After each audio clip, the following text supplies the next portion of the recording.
Et bonjour, c'est Nicolas de immobiliercompagnie.com et dans cette émission, on va parler de Alain Bachung. Alors, je suis hyper content, je suis hyper chaud parce que comme je te l'ai déjà plus ou moins fait comprendre, en fait, j'avais l'envie de faire ces émissions héritage pour parler des héritages de stars parce que vraiment, en fait, voilà, les héritages de stars, c'est plein d'histoires, c'est plein de trucs hyper intéressants et surtout, ça nous concerne parce que les stars, quand elles meurent, en fait, l'argent continue d'affluer. Je veux dire, voilà, bon, ça me fait quelque chose de parler de ça. Je ne vais pas te cacher que quand on arrive à un certain âge, ben, on y pense. Et dans mon cas, par exemple, si je venais à décéder, bien, les loyers continueraient de rentrer. Donc, c'est vraiment intéressant de voir que lorsqu'il y a du pognon, eh bien, il y a des problèmes.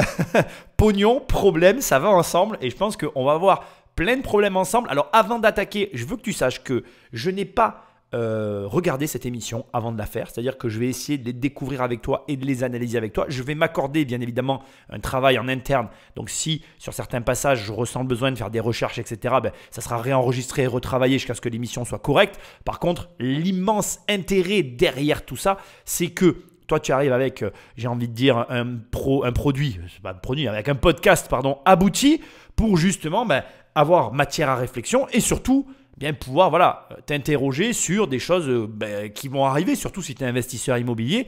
Dans notre cas, comme pour un chanteur, l'argent afflue et bien, ça va créer des tensions, des problèmes, des questions, des déchirements. Et voilà, plus il y a d'argent, plus il y a de problèmes. C'est malheureux, mais c'est comme ça. Surtout parce que je pense que ça va être symptomatique de ces émissions. Il y en aura d'autres, t'inquiète pas, ça va se mélanger en fait au milieu de toutes les émissions. Il y aura des stars qui vont apparaître.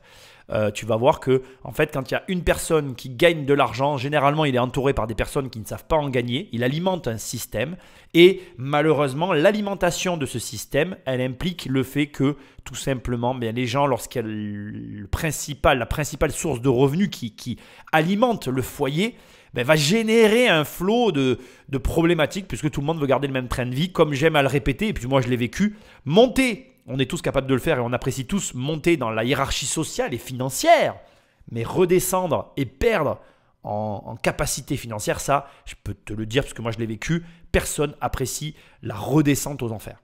Donc, on attaque, mais avant, et comme d'habitude, je te rappelle que tu peux aller sur le site immobiliercompagnie.com, dans l'onglet formation, il y a des formations. Tu cliques et on travaille ensemble. Puis je t'invite à aller voir parce que il va y avoir des formations vraiment à des tarifs hyper intéressants. On a revu tout le système là pour cette année.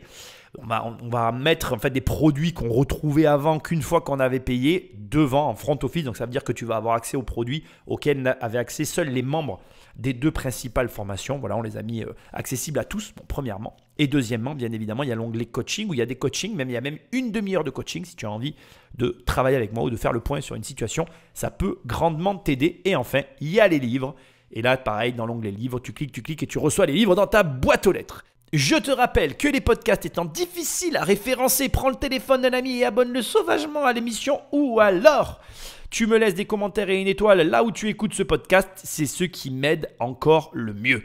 Sans plus de transition, Patrick, on découvre ensemble Alain Bachung. Je vais aussi te le dire, je ne suis pas un grand fan de Alain Bachung, je n'ai pas d'avis négatif, je ne crois pas savoir les musiques qu'il a faites, mais je pense que je vais les redécouvrir parce que je pense que j'en connais forcément une ou deux. Mais bref, tout ça pour te dire que voilà, c'est pas au départ un artiste que je connais particulièrement, mais je pense que l'héritage de Alain Bachung va être un sujet fort intéressant à couvrir. Sans plus de transition, c'est parti! Puisque vous êtes là, je voudrais vous remercier parce que vous m'avez beaucoup aidé. C'est sur le plateau des Victoires de la musique, le 28 février 2009, qu'Alain Bachung tire sa révérence. Le 14 mars 2009, à 61 ans, il est emporté par un cancer du poumon. J'étais triste de savoir que dans cette espèce de boîte, il y avait un mec avec lequel j'ai fait un très très long bout de chemin quand même. Moi j'ai perdu mon compagnon de route, quoi. Mon vieux pote. Au-delà de ses amis, c'est la France entière qui pleure la perte de l'un de ses plus grands artistes. On connaît tous Osée Joséphine. On connaît tous Ma Petite Entreprise. Ma petite entreprise connaît pas la crise. On connaît aussi Vertige de l'amour, La nuit je mens, Gabi oh Gabi. Oh Gabi, tu devrais pas me laisser la nuit. C'est quelqu'un qui a marqué son époque, qui restera et qu'on ne peut que redécouvrir. Bon, ben, sans trop de surprise, celle que je connais, c'est la petite entreprise qui ne connaît pas la crise. Ici, il n'y a pas grand-chose à dire. Bon, voilà, c'est une fin tragique, 61 ans, c'est vraiment jeune. J'ai 41 ans, ça veut dire qu'il me resterait 20 ans à vivre. Je touche du bois et je ne te le souhaite pas et je le souhaite à personne. Et franchement, j'espère qu'on aura tous une longue vie prospère et pleine de bons moments avant d'arriver à la fin. Mais déjà, cette émission doit t'interroger. Qu'est-ce que tu as fait pendant ta vie ? Qu'est-ce que tu as fait de ce vieux rêve que tu avais dans un coin de ta tête ? Est-ce que tu l'as réalisé ? Est-ce que tu mets tout en œuvre pour qu'il se réalise ? Est-ce que tu y travailles ? Est-ce que tu avances dans cette direction ? Est-ce que chaque action que tu poses tous les jours, elle te rapproche de ce rêve qui t'habite et que tu veux voir se réaliser dans ta vie. Pourquoi on parle de tout ça maintenant ? C'est très facile en fait. Tu vas voir que l'histoire d'Alain Bachung, c'est quand même une histoire, je trouve, singulière, semée d'embûches. Je pense qu'il y a beaucoup de gens qui auraient abandonné, mais on est face à quelqu'un qui s'est accroché, qui n'a jamais lâché et qui, au bout d'un moment, est sorti du tunnel et a vu la lumière.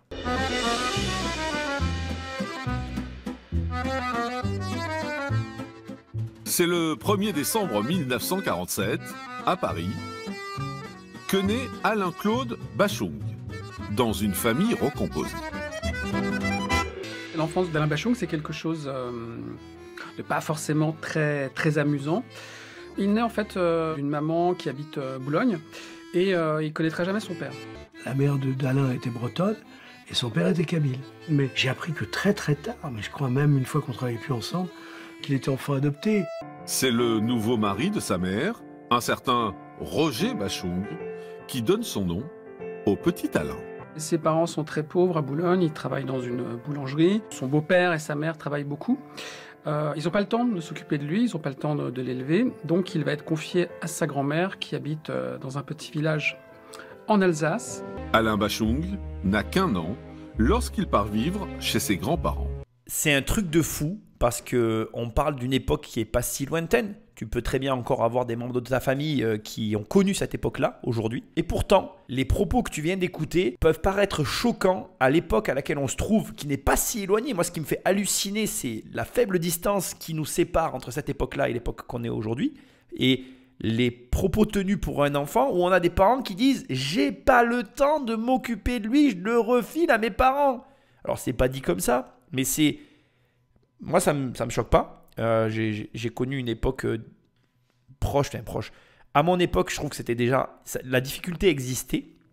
Dans ma famille, je ne vais pas rentrer dans les détails un petit peu privés, mais on a eu un cas un peu similaire, mais je ne vais pas rentrer. Voilà, vraiment, quelque chose qui ressemble à cette histoire-là, sans être complètement la même. Mais bref, aujourd'hui, c'est inenvisageable.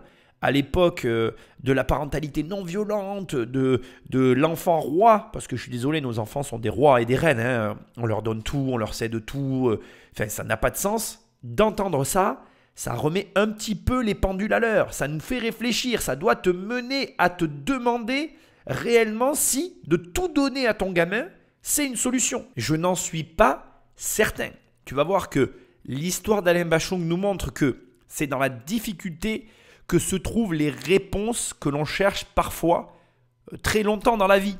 Et c'est marrant parce que à vouloir surprotéger nos enfants, je pense malheureusement qu'on ne les aide pas justement à se trouver.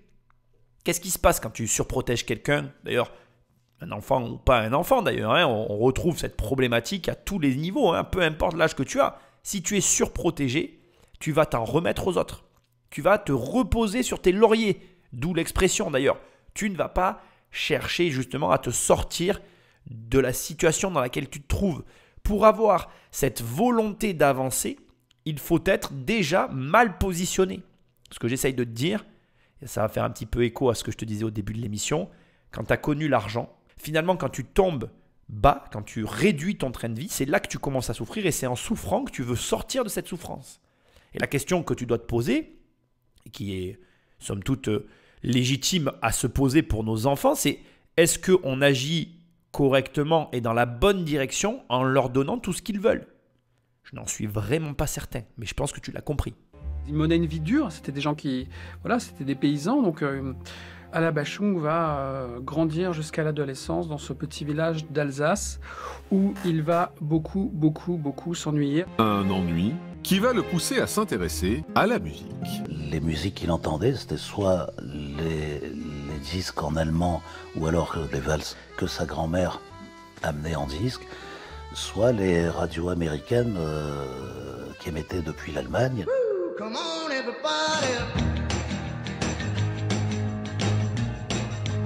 Comme tous les gamins de cette époque-là, j'ai envie de dire, il est marqué par le rock ou par les États-Unis plus généralement. Deux choses hyper intéressantes et que je t'invite à inclure dans ta vie si tu veux que ça change, bordel. Premièrement, bien évidemment, l'ennui. Et ouais, je suis désolé de te dire ça, mais si tu as envie que ta vie change, ennuie-toi. Alors bien évidemment, attention, je veux qu'on soit bien clair sur le conseil, il peut paraître assez étrange d'ailleurs, mais je veux que tu comprennes bien ce que je suis en train de te dire. Je ne te demande pas de t'ennuyer et je ne te demande surtout pas de commencer à voir ta vie comme un ennui mortel et de façon négative. Sûrement pas d'ailleurs. Il faut s'interroger sur la vie que l'on mène, la vie que l'on a et se demander si oui ou non on aime la vie qu'on a. Est-ce qu'elle nous plaît? Est-ce qu'elle nous convient? Est-ce que, tu vois, se poser ces questions-là, mais de façon tout à fait honnête. Encore une fois, je fais écho à ce que je te disais tout à l'heure par rapport à ce vieux rêve que tu as au fond de toi. Et qu'est-ce que tu mets en place dans ta vie pour que ce vieux rêve s'accomplisse? C'est tout. Demande-toi ça. Chaque jour te permet d'avancer vers un objectif dans la mesure où chaque jour, tu mets en place quelque chose pour que l'objectif se réalise. Après, je ne connais pas tes objectifs, je connais les miens. On a chacun nos propres objectifs, notre propre voie. Ce qui est important, c'est que tu arrives à trouver cette espèce de façon de vivre. En fait, le plus dur, je pense, dans une vie, et c'est très très bien pour Alain Bachung qu'il ait trouvé très jeune, et c'est ce que tu dois comprendre en fait, en étant isolé, en s'ennuyant tout seul chez ses grands-parents, il a été contraint de s'interroger sur ce qu'il voulait, d'observer ce qui l'intéressait dans sa vie et de s'orienter vers les choses qui justement le prenaient au corps et au cœur d'ailleurs. J'aurais pu faire un jeu de mots, mais je vais éviter de le faire.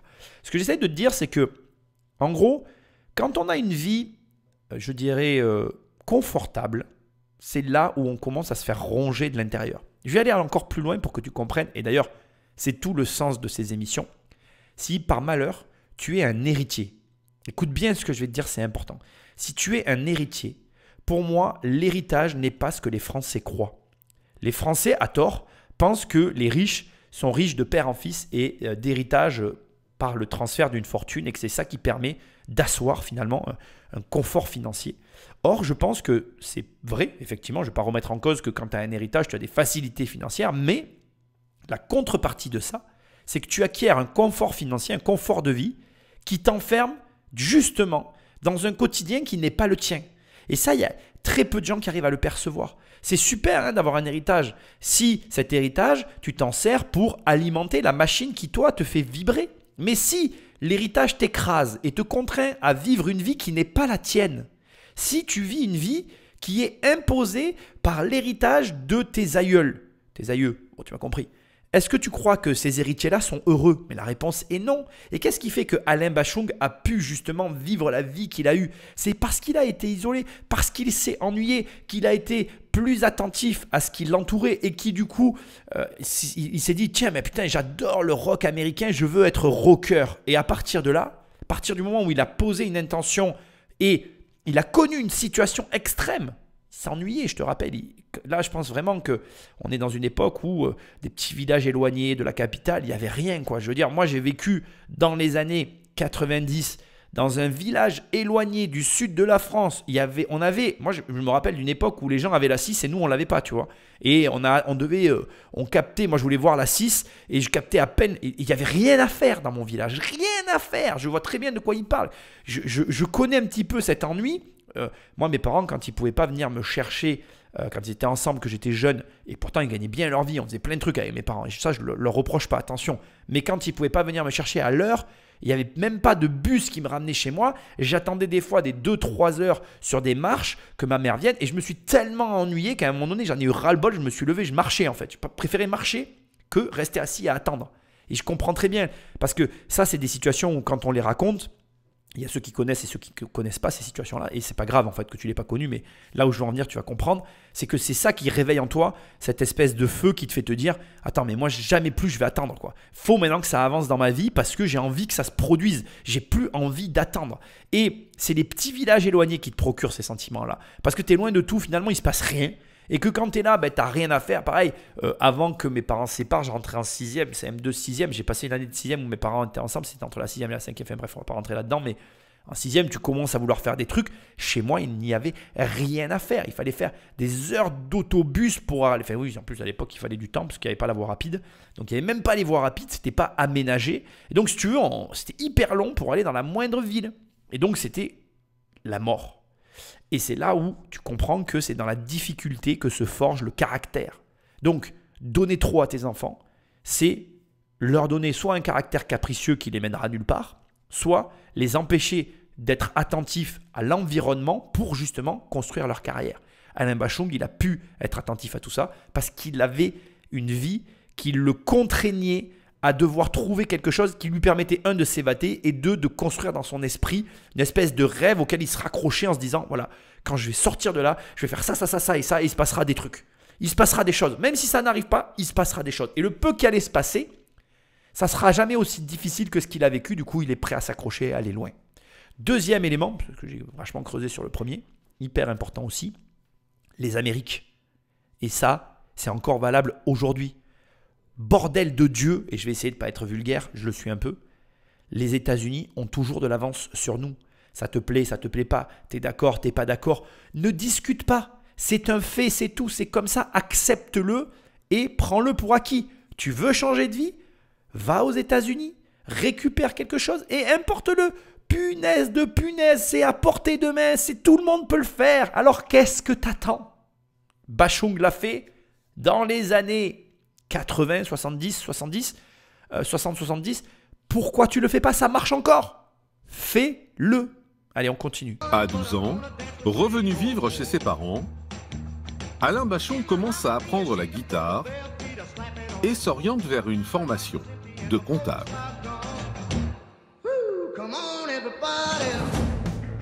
Il travaille bien à l'école, c'est un très bon élève. Et à côté de ça, il se livre à sa passion. Il commence à rencontrer des gens qui sont aussi musiciens ou apprentis musiciens. Et c'est là qu'il monte ses premiers groupes avec lesquels il va partir en été et puis jouer à la terrasse des cafés. Et enfin, voilà, commencer un petit peu à donner des petits concerts. Le jeune Alain Bachung s'épanouit dans la musique, mais chez lui, l'ambiance n'est pas au beau fixe. Bon là, il y a encore deux éléments qui sont hyper intéressants. 12 ans, il commence à monter des groupes. Ça montre que, en définitive, il n'y a pas de hasard. Plus tu commences jeune, plus vite tu vas avoir de l'attraction. Mais pas forcément, on va le voir, tu verras, pour Alain Bachung, c'est un peu particulier et d'autant plus intéressant d'ailleurs. Je trouve que ça donne de la profondeur au personnage. Et tu vois, même moi, ça m'intéresse. Je ne suis pas forcément intéressé par Bachung, mais là, du coup, je découvre quelqu'un et franchement, j'aime ce que je découvre de lui. Autre élément qui va peut-être être hyper intéressant pour la suite, que je suis obligé de souligner, l'aspect comptable.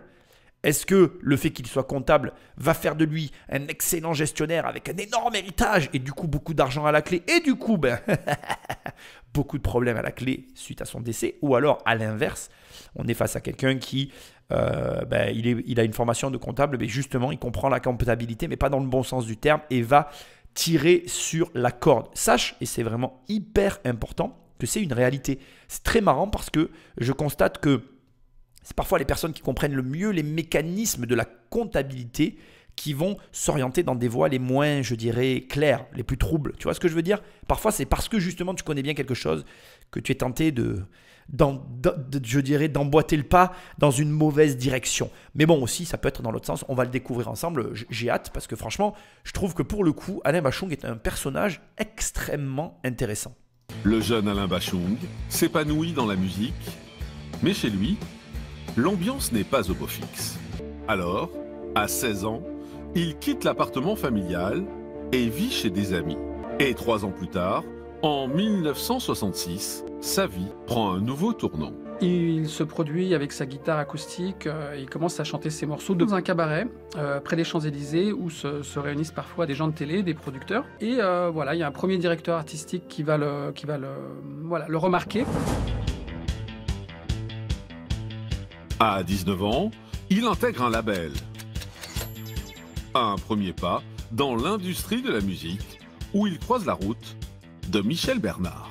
Je suis vraiment désolé, hein, je vais radoter, mais j'hallucine total, quoi. À 16 ans, ils se barrent parce que ça se passe pas bien. Nous, à notre époque, à 25-28 ans, les gamins sont encore à la maison parce qu'ils font des études.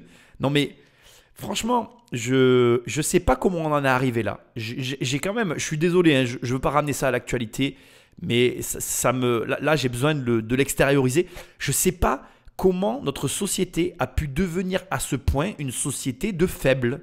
On est des faibles. Je veux dire, quand tu vois le courage du gamin, je veux dire, le gamin, 12 ans, je veux dire, je sais pas, mais essaye de réaliser. Aujourd'hui, à la limite, moi, ma gamine, elle viendrait me voir, elle me dirait, papa, je veux être youtubeur ou youtubeuse, j'en sais rien.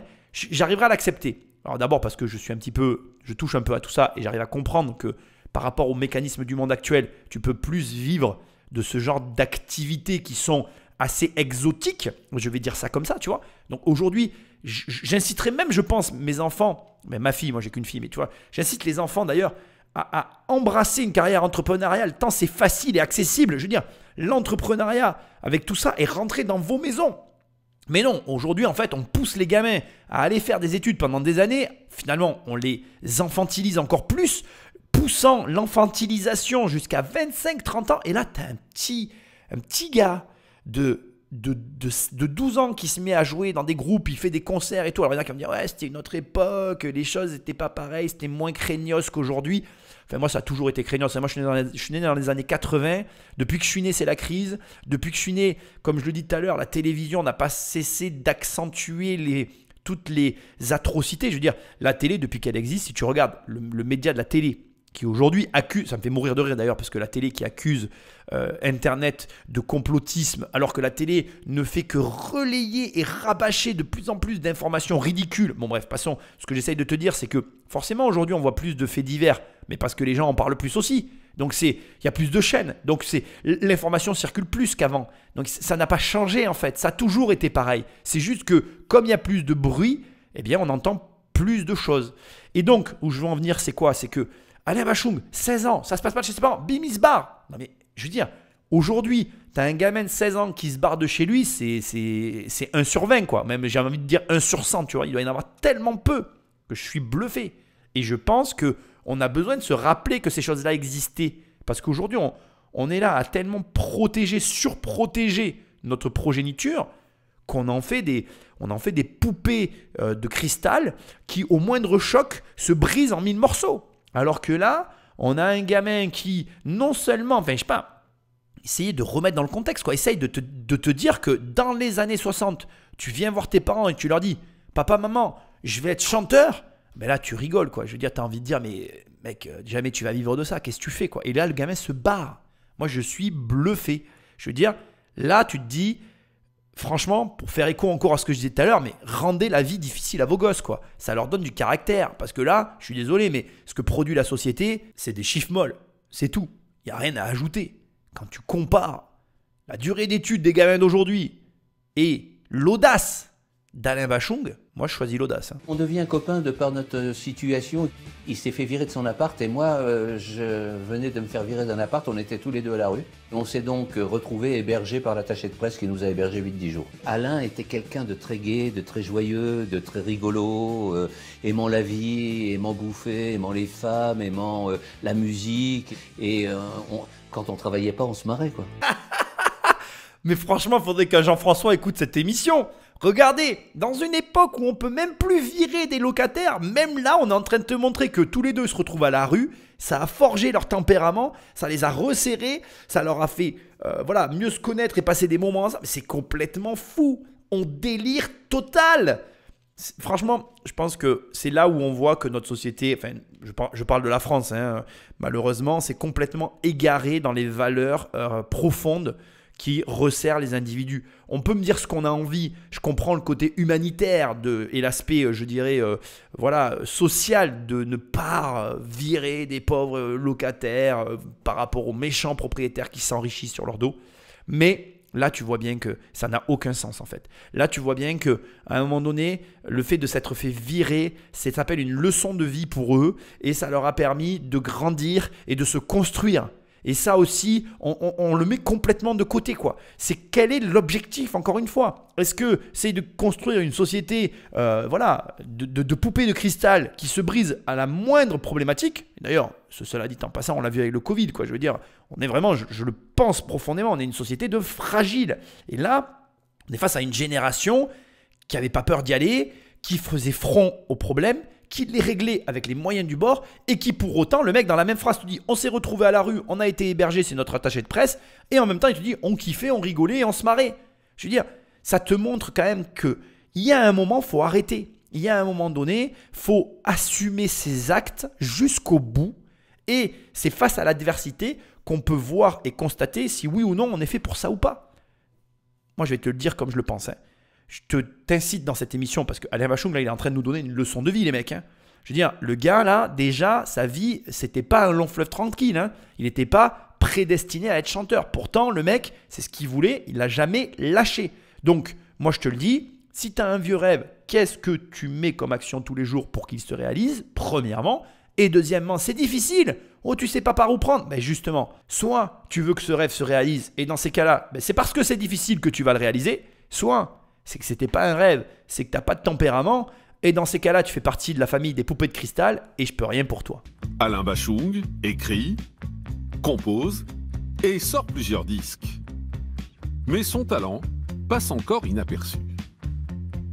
Pendant 10-15 ans, Bachung va être un chanteur anonyme, un chanteur qui se cherche, un chanteur qui change de voix à chaque disque.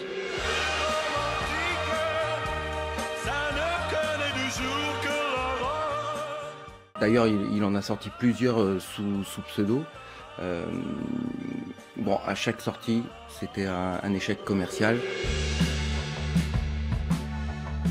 Et ce n'est qu'en 1977 qu'Alain Bachung enregistre enfin son premier album, Roman Photo. Il a alors 30 ans. Et toi et moi, on vivra la vie qu'on voudra. Il en rêve de cet album, il en rêve depuis toujours. Et enfin, il a la possibilité de le faire avec des arrangements rock comme il a envie d'entendre, avec des paroliers qu'il a vraiment choisis, dont Boris Bergman qui fait son arrivée dans l'univers d'Alain Bachung.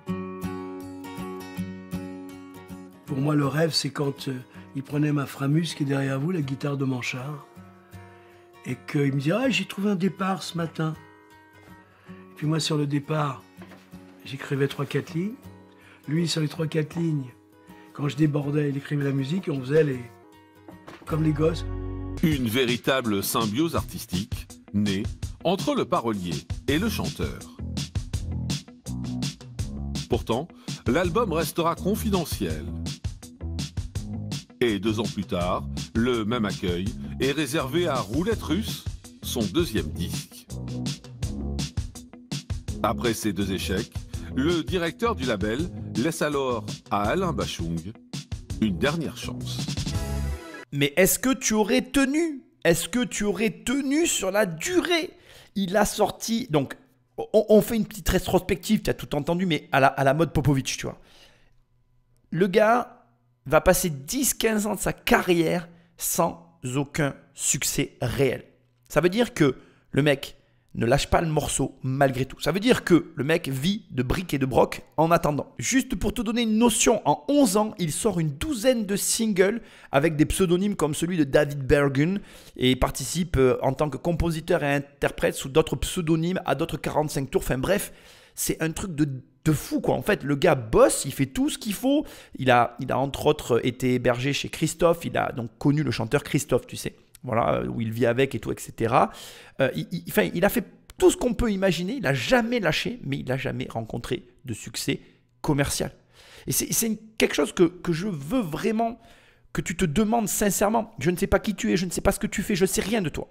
Mais ce que je sais, c'est est-ce que tu serais capable de t'entêter dans une voie envers et contre tout, malgré tout ce qui peut arriver? C'est ça la vraie question. Parce que la difficulté de l'argent, la difficulté des personnes qui accomplissent des choses, elle se trouve précisément dans ce qu'on est en train de vivre ici. Et je veux que tu le graves dans ta tête. C'est pas grave d'avoir ce vieux rêve dans un coin de ton esprit. C'est pas grave de ne pas savoir comment s'y prendre. Ce qui est grave, c'est de ne pas tout faire pour que justement ça se réalise et que tu ne mettes pas tout en œuvre et tu n'affrontes pas toutes les difficultés pour arriver à l'objectif. Et la plus grande des difficultés, c'est ce que certains nomment la traversée du désert qui peut durer des années et qui pour autant ne doit pas enrayer ta progression, ne doit pas enrayer ton processus de travail et doit au contraire t'inciter à ne faire que travailler plus pour obtenir le résultat que tu convoites. Et c'est très difficile de continuer à se réveiller le matin sans gagner d'argent. C'est très difficile de ne pas avoir la récompense du travail fourni, ou en tout cas de ne pas avoir la récompense à la hauteur du travail fourni. Et le pire dans ce genre de situation, moi je les connais très bien, hein, c'est l'histoire de ma vie, hein, c'est l'histoire de la vie de tous ceux qui arrivent à atteindre un objectif. Tu vas travailler sans parfois ne jamais avoir ne serait-ce qu'une once de résultat à la hauteur du travail fourni. Mais le truc c'est ça, c'est que si tu t'entêtes, si tu t'obstines, à un moment donné, la situation se débloque bien au-delà de ce que tu avais imaginé. Mais le problème, c'est est-ce que tu tiendras le temps suffisant pour voir arriver ce déblocage, pour voir arriver à la hauteur du travail fourni, l'argent entre guillemets, parce que l'argent qu'on aime ou qu'on n'aime pas, ça, c'est pas le propos, c'est la meilleure traduction, le meilleur, la meilleure unité de mesure qui te permet de valider et d'ailleurs d'invalider un processus que tu as mis en place. Et de toi à moi, voilà, là, je ne pense pas qu'on en parle, tu vois, je suis en train d'échanger avec toi sur ce sujet, sur un podcast, mais je ne pense pas que qu'on puisse réellement retranscrire ce qu'a vécu Alain Bachung. Et le pire, c'est que, il l'a dit tout à l'heure, son ami parolier, c'est que c'était quelqu'un d'extrêmement joyeux, d'extrêmement, qui aimait la vie, de gai, de positif. En tout cas, c'est ce qui ressort de tout ce qu'on peut lire sur lui quand on fait des recherches à son sujet. On voit que c'est quelqu'un de très agréable à fréquenter. Et pour autant, il avait quand même une vie difficile. Et c'est très souvent ça d'ailleurs. Les gens qui vont se lancer dans des quêtes comme ça, un petit peu folles, vont contrebalancer la difficulté de leur vie par un tempérament gai, joyeux, qui vient contrebalancer les difficultés de la vie qui les assaillent. Voilà. Et je t'incite d'ailleurs à déjà poursuivre tes rêves, bien évidemment. C'est un petit peu le sujet de cette émission de fond. Même si à un moment donné, tu vas voir, ça va basculer. Hein, parce qu'on n'oublie pas que le goal de l'émission, c'est l'héritage. Hein. Et en même temps, de te préparer au plus dur, parce que même le plus dur que tu imagines ne sera pas le plus dur que tu vas vivre. La vie, en fait, tout ce qu'on essaye d'anticiper, c'est jamais ce qui arrive. Et tout ce qu'on pense comme étant la situation la plus dure que l'on va vivre n'est jamais aussi dur que ce que l'on vit. Je ne sais pas si tu as compris ce que j'ai voulu dire, mais je pense que c'est clair. Et je pense qu'Alain Bachung, sous couvert de cette gaieté qui transpire derrière le personnage, il y a malgré tout, je vais arriver à le dire, des moments extrêmement difficiles. Et pour autant, il les a traversés. Et on est au moment où il lui reste sa dernière chance. Donc, il a eu une dernière chance. Donc, il a signé avec un label, qu'il l'a signé pour des albums. Il a fait un premier album qui fut un échec, un deuxième album qui fut un échec. Et là, on lui dit, c'est ton dernier album. Si celui-là ne marche pas, c'est fini pour toi. Est-ce que pour autant, si ça marche ou pas, il se serait arrêté là? La suite, tout de suite. Il va dire, voilà les mecs, vous avez 1,45 tours. 1. Si ça marche pas, adios amigos. En studio, Alain Bachung décide d'enregistrer un texte que Boris Bergman a écrit quelques années plus tôt. Alain me dit, j'ai retrouvé ton texte, j'ai remis une musique dessus, mais il faut trouver un mot de 2 syllabes, un prénom, ce que tu veux. C'était un texte qui s'appelle L'après-midi d'un Max Amphibie, en référence à Max Fuchs, notre éditeur. Comme il était un peu une homophobie inconsciente et latente par association d'idées, je me rappelle que dans le vocabulaire apache, un homosexuel, c'est une gabi. Oh Gabi, Gabi, tu devrais pas me laisser la nuit. Je peux pas dormir, je fais des conneries. Oh Gabi, Gabi. Quand ça sort, Gabi, c'est un vrai raz-de-marée. Ça passe très bien à la radio. C'est une chanson sur laquelle on peut danser, sur laquelle on peut chanter dans sa voiture. C'est un titre qui va se vendre à 1 million d'exemplaires. Tout le monde fredonne Gabi, les collégiens, les parents, tout le monde a cette mélodie, ce refrain dans la tête. En 1980, ce titre propulse Alain Bachung à la tête des ventes. Et avec le succès, vient enfin la fortune. C'est vraiment une délivrance, parce qu'il a plus de 30 ans quand il va enfin goûter au succès. Il a presque laissé une partie de sa jeunesse. Je ne connais pas d'autres exemples en chanson française où la personne, après 10 ans de galère, va cartonner et va devenir une idole. Alors ça y est, moi je suis fan. Hein. Je le connaissais pas trop, je suis grand fan. J'adore ce genre d'histoire, je vais t'expliquer pourquoi. C'est extrêmement important ici qu'on prenne le temps. Et surtout, je veux que que tu graves dans ta tête ce que je vais te dire. Pourquoi je suis fan de Ray Kroc? Pourquoi maintenant je suis fan de Alain Bachung? Il y en a les deux, c'est pour la même raison. J'ai besoin, moi dans ma vie, d'avoir ce genre d'histoire. Il y a d'autres personnes comme ça que je connais qui m'ont bluffé dans leur vie parce qu'en fait, ils réussissent sur le tard. Et ça nous montre un élément essentiel qui est que premièrement, il n'y a pas de moment pour réussir dans la vie. Deuxièmement, c'est jamais trop tard. Et troisièmement, ça paye. Le travail paye. Je veux dire, alors certes, il y a de l'obstination, il y a des rencontres. Je ne l'ai pas encore souligné, j'attendais pour te le dire. Je voulais le dire au bon moment et je pense que c'est le bon moment. Si on devait, comme ça ici, prendre Alain Bachung et dire quels sont les facteurs qui ont conduit Alain Bachung à la réussite. Ses qualités humaines.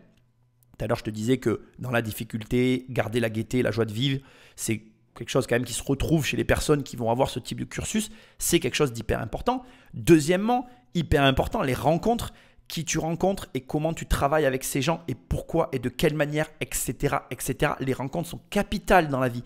Je suis toujours halluciné de voir toutes ces personnes qui se ferment aux rencontres et même dans mon entourage. Moi, je ne dénote plus les personnes autour de moi qui me disent « Ah oui, mais moi, je ne veux pas parler avec un tel parce qu'elle est trop jeune. » Mais on n'en a rien à brère que la personne soit trop jeune. Moi, j'aime les gens, j'aime tout le monde. Que tu aies 15 ans que tu viennes me parler ou que tu aies 60 ans que tu viennes me parler, on sera amis pareil. Arrête de te fermer aux rencontres. Les rencontres, c'est la vie. Sans les gens, tu n'es rien. Et sans créer des liens, pardon, j'allais dire sans que tu crées des liens, vous avez compris, sans créer des liens avec les gens, tu n'es rien. Que ça te plaise ou pas, tu es obligé. Et je pense que dans le processus d'Alain Bachung, bien évidemment, il y a eu des rencontres. Et après, le dernier élément, c'est l'obstination. Alors, attention, pas l'obsession. L'obstination. J'ai toujours un problème avec ces deux mots, mais tu vois un petit peu la nuance. En gros, il n'a pas lâché, mais il a su se réinventer. C'est ça la nuance. Il ne faut pas être obsédé par quelque chose et continuer inlassablement à faire la même chose en espérant un résultat différent.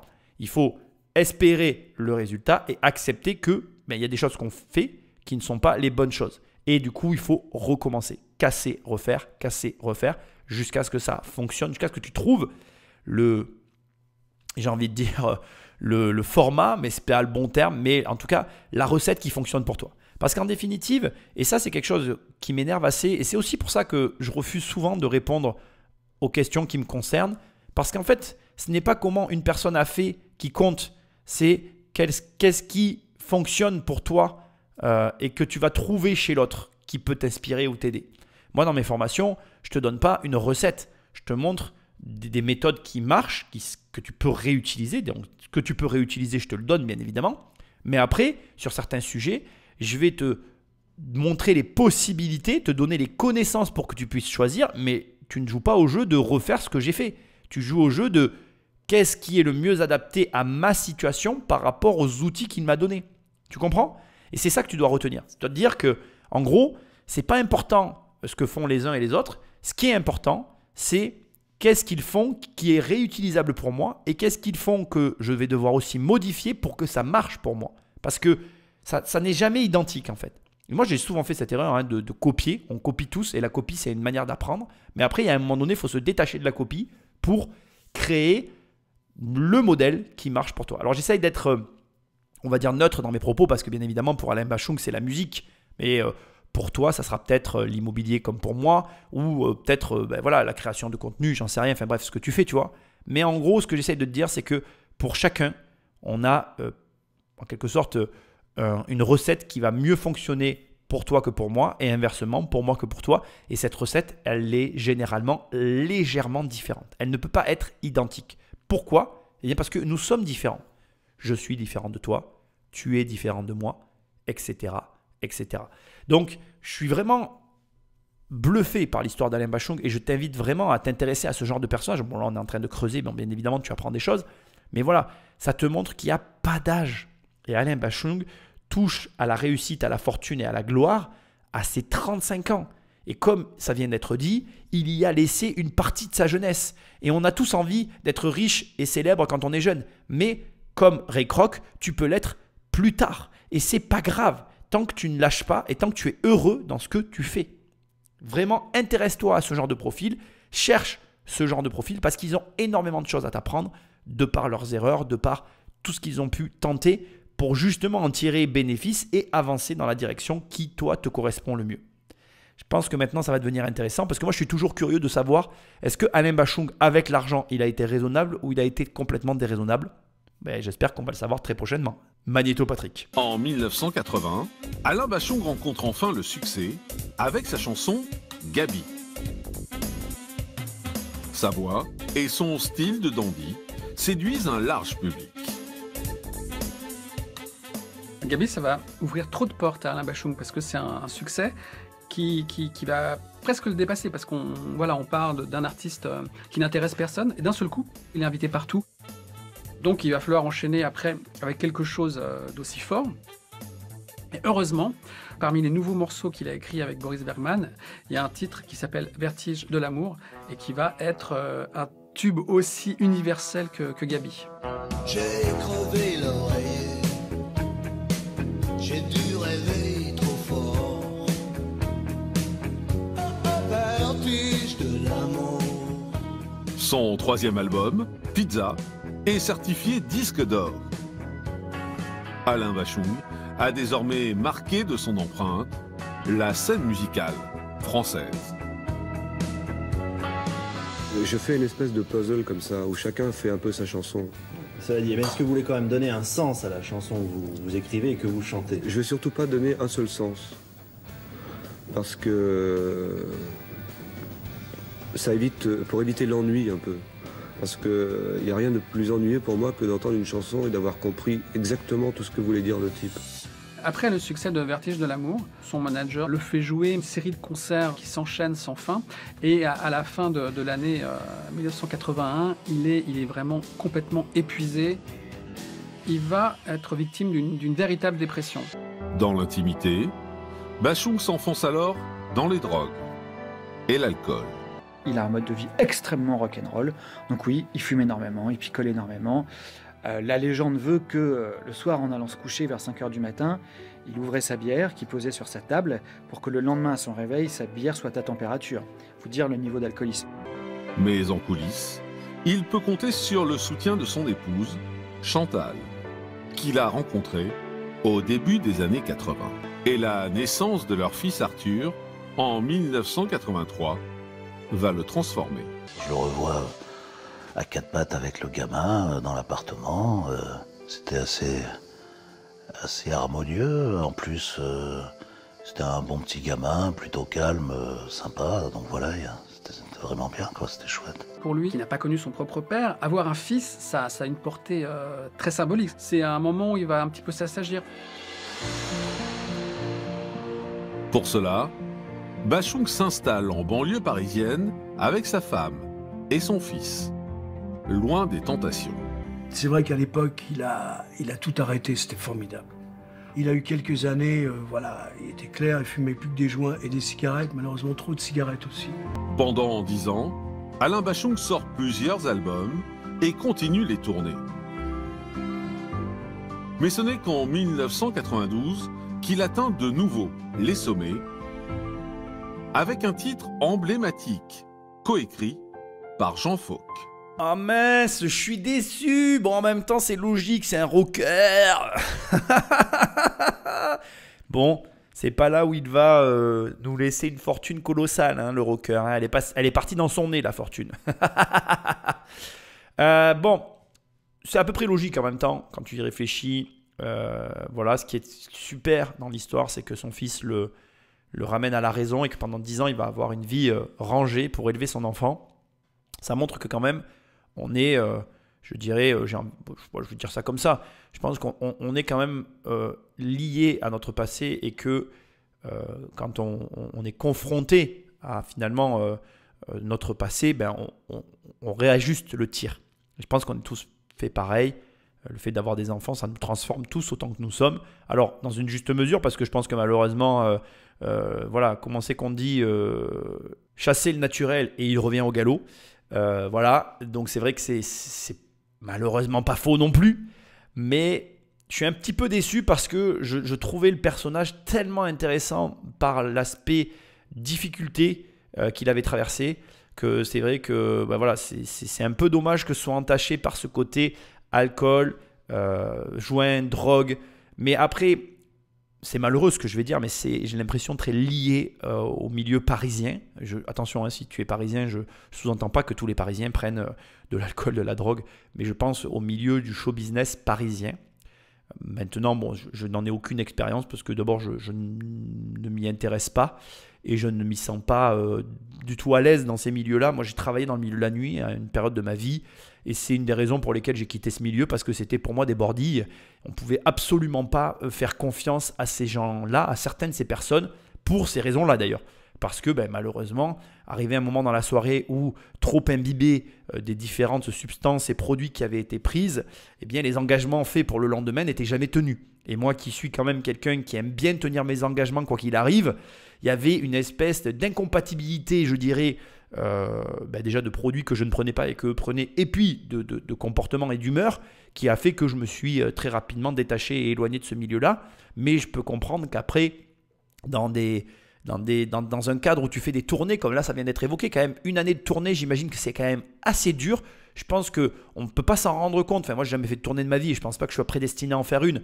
Je pense que c'est très exigeant au niveau, ne serait-ce que physique, qu'il faut avoir une certaine forme pour pouvoir tenir le choc. Et ça ne m'étonne pas qu'à un moment donné, il y ait soit besoin d'avoir une énorme hygiène de vie derrière, ce qui est à mon avis une des solutions pour faire face, ou alors effectivement tu tombes dans des travers comme ceux qui sont là. Bref, c'est absolument pas les sujets de mon émission, on va pas aller plus loin ici. Simplement, on comprend que du coup, la fortune n'a pas été, comment je dirais, utilisée à bon escient. Et du coup, pour moi, à ce stade, j'ai des gros doutes sur le fait qu'il y ait eu quelque chose à transmettre, si ce n'est les droits d'auteur qui vont perdurer au travers des musiques qu'il a pu faire. Avec le titre Osez Joséphine et le magnifique clip de Jean-Baptiste Mondino, le grand succès populaire revient. À l'arrière des berlines, on devine. C'est une chanson finalement un peu politique et féministe. Osez Joséphine, c'est devenu un hymne à la femme et un hymne à éclate-toi, éclatez-vous. Osez, osez Joséphine. Osez, osez Joséphine. Donc quand Alain Bachung en 1992 sort Osez Joséphine, financièrement et commercialement il est sauvé, quoi. Il a à nouveau retrouvé du crédit auprès de sa maison de disques. Osez, osez Joséphine. Osez, osez Joséphine. Alain Bachung traverse une période assez faste. Sur cet album, il y aura aussi Madame Rêve, qui sera aussi un gros succès en 45 tours. Madame Rêve ad libitum, comme si c'était tout comme dans les prières, qui emprisonne et vous libère. Tout ce qui sort à ce moment-là fonctionne bien. Il y a effectivement le titre Ma petite entreprise qu'on entend partout à la radio. Ma petite entreprise connaît pas la crise, épanouie elle exige des trésors satinés. Pour ma petite entreprise, on entend tout de suite l'entrepreneur qui parle de son business florissant. J'ordonne une expertise, mais la vérité m'épuise. Et puis le deuxième sens voudrait que ma petite entreprise soit en fait ode à la vigueur de son sexe et au plaisir charnel. Pas de palper là, cet épiderme qui fait que je me dresse, qui fait que je bosse le lundi, le mardi, le mercredi, le jeudi, le vendredi. Évidemment qu'il y a de l'érotisme sous-jacent, un mot romantique qui devient un mot qui est synonyme d'activité et d'argent, c'était assez drôle. Alain Bachung enchaîne les tubes et les concerts. Un succès qui génère beaucoup d'argent. Mais sa vie de famille, elle, vole en éclats. En 1996, il entame une procédure de divorce avec Chantal. C'était pas joyeux. Il y avait eu la séparation, donc il avait quitté la petite campagne là dans les Yvelines. Et il était à Belleville, il avait pris un petit appartement et il voyait presque personne. Il a dit dans une interview à l'époque, les divorces, c'est triste, mais si ça sert à faire de beaux albums, au moins c'est déjà ça.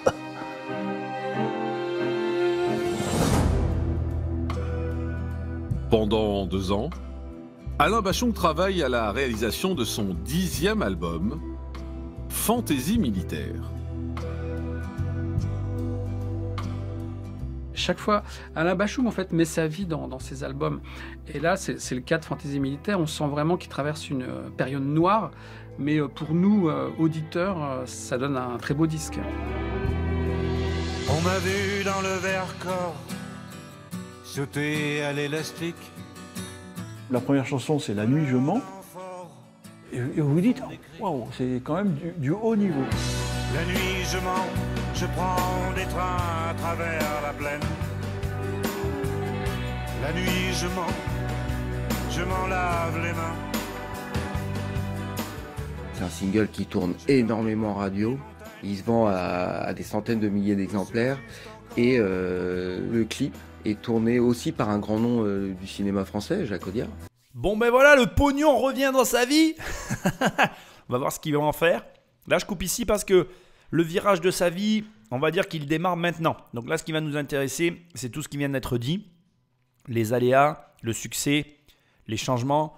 Et ce qui est intéressant, c'est de voir que Alain Bachung a quand même une relation, on va dire, avec une maison de disques. Donc on était à la belle époque des majors. Les majors, c'était les sociétés d'édition les compagnies qui produisaient les artistes et où finalement l'industrie du disque rapportait beaucoup d'argent, tant aux chanteurs qu'à ceux qui les produisaient. Et ce sont ces majors, donc, comme on les appelle, qui avaient les droits des artistes et qui, grâce à ces droits, rétribuaient d'abord donc l'artiste pour ses chansons, sur une part sur la vente des CD, et de notre côté se payer eux-mêmes. Ce que tu dois entendre, c'est que ce sont eux qui assument aussi la diffusion des fameux disques, et ce sont eux aussi qui font en sorte que les artistes puissent avoir... Enfin, c'est eux qu'on va... C'est dans ce sens-là qu'il faut que je le dise. En gros, quand tu veux... tu as une chaîne de télé et que tu veux avoir Alain Bachung sur ton plateau pour l'interviewer suite à son album, tu appelles la maison de disques qui te met en relation soit avec le manager, soit avec l'artiste si c'est la maison de disques qui gère directement. Et l'artiste après fait sa promotion, etc. Généralement, les maisons de disques, elles ont aussi leurs entrées dans certains, on va dire, dans certaines chaînes de télé, dans certains studios, etc. Et c'est un bon vecteur aussi de visibilité pour les artistes. Pourquoi je te parle de ça ?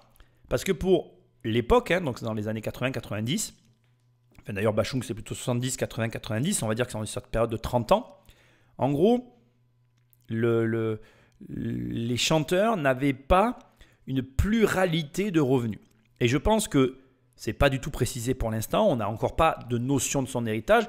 Pour l'instant, ce qu'on est en train de construire, ou plutôt de déconstruire d'ailleurs, c'est la vie d'Alain Bachung, c'est-à-dire que là, il divorce de sa première femme et donc il laisse un premier héritier d'un côté. Et là, au moment où j'ai coupé, en fait, il va rencontrer sa deuxième femme et va construire une deuxième vie. Et c'est cette situation qui va créer la problématique autour de l'héritage d'Alain Bachung. Mais ce qui est intéressant ici aussi, et moi c'est ce que je veux souligner, c'est que Alain Bachung n'a qu'une seule source de revenus. Il est rattaché, enfin je veux dire, c'est pas le mot rattaché, mais c'est sa maison de disques qui lui reverse les intérêts, enfin les droits d'auteur, parce que c'est comme ça que ça s'appelle, les droits d'auteur liés aux disques qu'il produit au fur et à mesure. Et dans le cas de Alain Bachung, c'est très particulier parce que comme on l'a vu au départ, alors sur certains morceaux, il est auteur, compositeur, interprète, alors que sur d'autres, il a des paroliers. Donc c'est déjà un artiste parmi la pléthore d'artistes qui touche énormément d'argent sur ses ventes de disques, plus que la normale, puisque la part des droits d'auteur se subdivise aux participants. Donc je vais te donner des prix et des exemples. pour que tu comprennes de quoi on parle. On va imaginer qu'un CD, ça coûte 20 €. On fait un chiffre rond, comme ça c'est plus simple et on ne se prend pas la tête.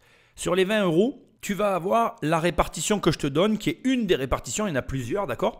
Celle-ci, c'est la plus courante. Donc déjà, la première chose qui est payée, bien évidemment, c'est la TVA, l'État. Donc tu as 20% qui partent, donc 2 fois 2, 4, donc sur 20 €, il reste 16 €. Ensuite, une fois que tu as enlevé, bien évidemment, la part du roi, il y a la SACEM. Donc, on est à 16 €, sur lequel on enlève 9%, donc 1,44 €, il reste 14,56 €. Ensuite à ça, il faut enlever 23% qui vont au distributeur. Donc, il reste 11,20 €. Ensuite, tu enlèves 44% qui vont au label, d'accord? Il reste 6 €. Et attention, attache ta ceinture. Sur ces 6 € et quelques, là, ça se répartit en fonction des participants à la musique. Ça veut dire que tu peux très bien avoir un 4 fois 25% parce que tu vas avoir un compositeur musical, un parolier qui va avoir écrit les paroles, et tu vas avoir l'interprète qui va être le chanteur, et puis tu vas avoir peut-être un arrangeur qui aura fait tous les arrangements de la musique.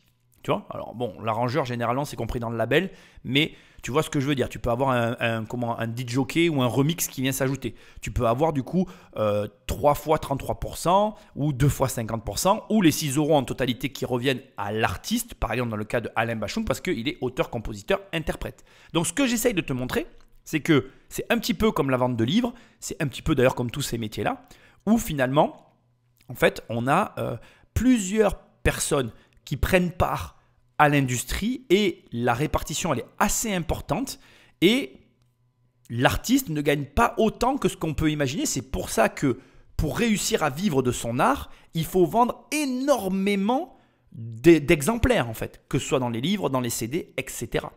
Et ça, il faut que tu l'entendes et que tu le comprennes. La répartition que je viens de te donner, c'est à peu près la même pour l'édition et l'écriture. Ça peut être aussi la même pour voilà, tout un tas d'autres choses. Enfin bref, voilà. Là, ici, moi, alors les chiffres, je te les redonne pour que tu les aies devant les yeux. Ce que j'ai 4% pour l'artiste, 20% pour l'État, 9% pour la SACEM, 23% pour le distributeur et 44% pour le label. Il y a un élément hyper important, c'est que la SACEM, c'est comme une taxe que tu payes. Mais en fait, la SACEM s'assure pour les artistes de recollecter derrière des droits d'auteur sur toutes les diffusions radio, autre que CD, et reverse de l'argent ensuite aux auteurs pour justement qui touchent aussi de l'argent de ce côté-là. Donc quand je te dis que Alain Bachung n'a que les revenus de la maison de disques, c'est pas vraiment vrai puisqu'il a aussi la SACEM, mais en règle générale, ce qui rapporte le plus aux artistes, c'est 1, les concerts, les tournées, 2, les CD, 3, la SACEM. Il y a des cas à part, mais je ne vais pas en parler ici. Voilà, ce qu'il y a de sûr, c'est que ce système est le système le plus courant. Aujourd'hui, s'ajoute à ça, si je devais te donner un peu plus de précision, s'ajoute à ça les rémunérations par abonnement, tous les systèmes que tu vois fleurir sur Internet du style iTunes Music, Spotify, enfin tu vois le truc. Et donc, c'est quand même, voilà, c'est quand même, je veux que tu l'entendes, ça te montre que comme dans tous les business, ça n'est pas aussi simple que ce qu'on peut croire. Et c'est même plus compliqué que ce qu'on imagine et donc les gens qui réussissent sont des gens qui ont un gros volume de vente. Un dernier point, parce que j'en ai pas parlé et je veux quand même le préciser. Pourquoi un label, pourquoi une maison de disques prend autant finalement de parts de revenus par rapport à un distributeur? Alors le distributeur, c'est par exemple la Fnac quand tu vas acheter le CD, on est d'accord. Le label, c'est généralement celui qui va co-assister l'auteur dans sa création, faire des fois, ou très souvent d'ailleurs, l'avance. Donc par exemple, pour te donner des notions de ce que peut faire un label ou une maison d'édition, par exemple, si tu as un auteur à succès, on peut très bien envisager de te faire un paiement d'avance pour un prochain manuscrit parce que tu es un bon auteur et du coup l'auteur est payé alors qu'il n'a pas encore écrit le livre, il commence à travailler, il touche déjà une avance sur l'écriture de son livre. Et c'est pareil pour la création d'un album ou d'un CD. De la même manière, le label va fournir par exemple des studios pour l'enregistrement. Ils vont te proposer des collaborations parce qu'ils ont d'autres artistes et ça va te permettre de t'améliorer. Ils vont avoir des entrées pour la promotion dans des chaînes de télé. Et donc, du coup, ils prennent une grosse part du gâteau parce qu'ils considèrent qu'ils apportent réellement un savoir-faire. Et puis, il faut quand même l'avouer, écrire, composer, faire des chansons, ce n'est pas du tout le même métier que faire un CD, faire le marketing, le produire et le vendre. Et donc, comme chacun son métier, ben, chacun va prendre sa part en fonction du travail à réaliser. Et crois-moi, c'est plus dur de vendre que de produire. Et comme c'est plus dur de vendre que de produire, ben, ceux qui vendent prennent plus d'argent que ceux qui produisent. Maintenant, je te l'ai sous-entendu tout à l'heure et je vais quand même finir là-dessus. Il existe des artistes qui font tout, ils produisent, ils vendent. Et là, ils encaissent la totalité de l'argent. Et ceux-là se gavent, mais il y en a tellement peu que c'est anecdotique. Et peut-être qu'on en parlera dans ces émissions, mais peut-être pas. Et c'est sur le tournage du clip, en 1998, que le soldat sans joie rencontre une femme qui va changer sa vie, Chloé Mons. Chloé est une fille qui est née à Lille en 1972. C'est quelqu'un qui a fait des études d'art dramatique, qui va recevoir des prix, qui va monter à Paris pour courir les castings et qui par ailleurs aime la musique depuis son plus jeune âge parce qu'elle y a été initiée par un grand frère. Elle est castée donc pour être figurante, actrice dans ce clip-là. Et là, entre les deux, il se passe quelque chose. On appelle ça un coup de foudre, mais ça existe dans la réalité. Elle voit cet homme à la dérive. Elle tombe sous le charme, elle tombe amoureuse tout de suite. Et lui s'accroche à elle quasiment immédiatement aussi. En 2001, Bachung, 54 ans, épouse Chloé Mons, 29 ans. Madame Rêve. Ah ben, vous lui Madame demandez. Rêve, Alors, bien sûr, hein? tous les jours. Et la même année, le couple accueille une petite fille, Popée. C'était du bonheur, c'était super. En plus, avoir une petite fille après un garçon, c'était magnifique. Ouais. C'est presque un don du ciel, tellement il se retrouve plus ou moins sobre, plus ou moins sorti de ses démons d'alcool, et tout d'un coup père. Il a plus de 50 ans, enfin c'est un truc qui se prend dans la gueule. Et de lui-même, il va comprendre que la vie vaut la peine d'être vécue, il va arrêter avec ses démons. Chloé Mons va lui permettre de se consacrer uniquement à la musique et d'évacuer tout ce qui est négatif dans sa vie. Le couple s'affiche à la ville, mais aussi à la scène. Chloé Mons et Alain Bachung, c'est une grande histoire d'amour et ils avaient envie de faire des choses créativement, artistiquement ensemble. I'm just near you. Do you love her? I do love you. Et donc, quand Alain Bachung partait en tournée, il avait envie que Chloé soit là. Et le meilleur prétexte pour que Chloé soit là, par exemple, c'est qu'elle fasse ses premières parties.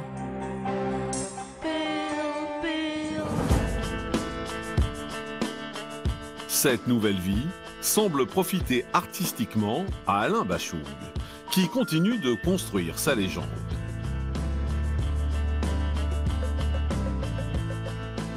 Celui que l'on surnomme désormais l'élégant du rock'n'roll sort en 2008, ce qui sera son dernier album.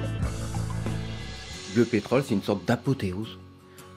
Avec à la baguette Gaëtan Roussel de Louise Attaque. Il lui a écrit quasiment toutes les chansons et c'est du cousu main, c'est pour la voix d'Alain Bachung.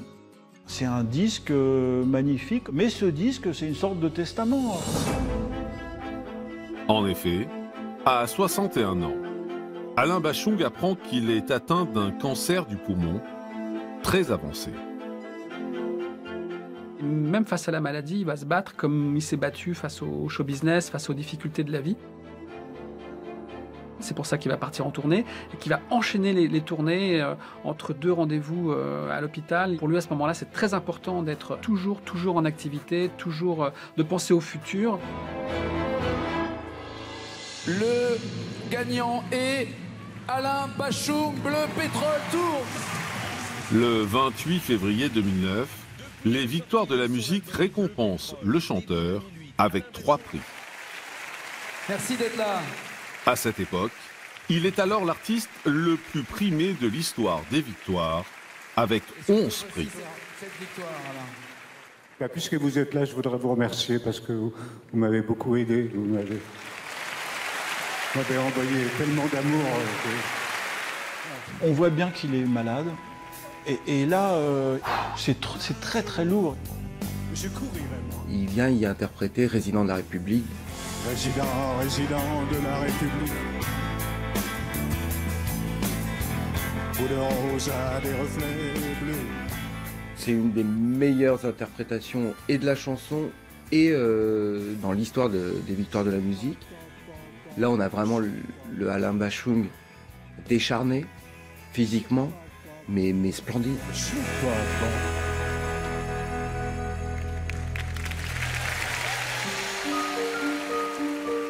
C'est la dernière fois qu'Alain Bachung montera sur scène. En fait, ce qui s'est passé, c'est qu'une quinzaine de jours auparavant,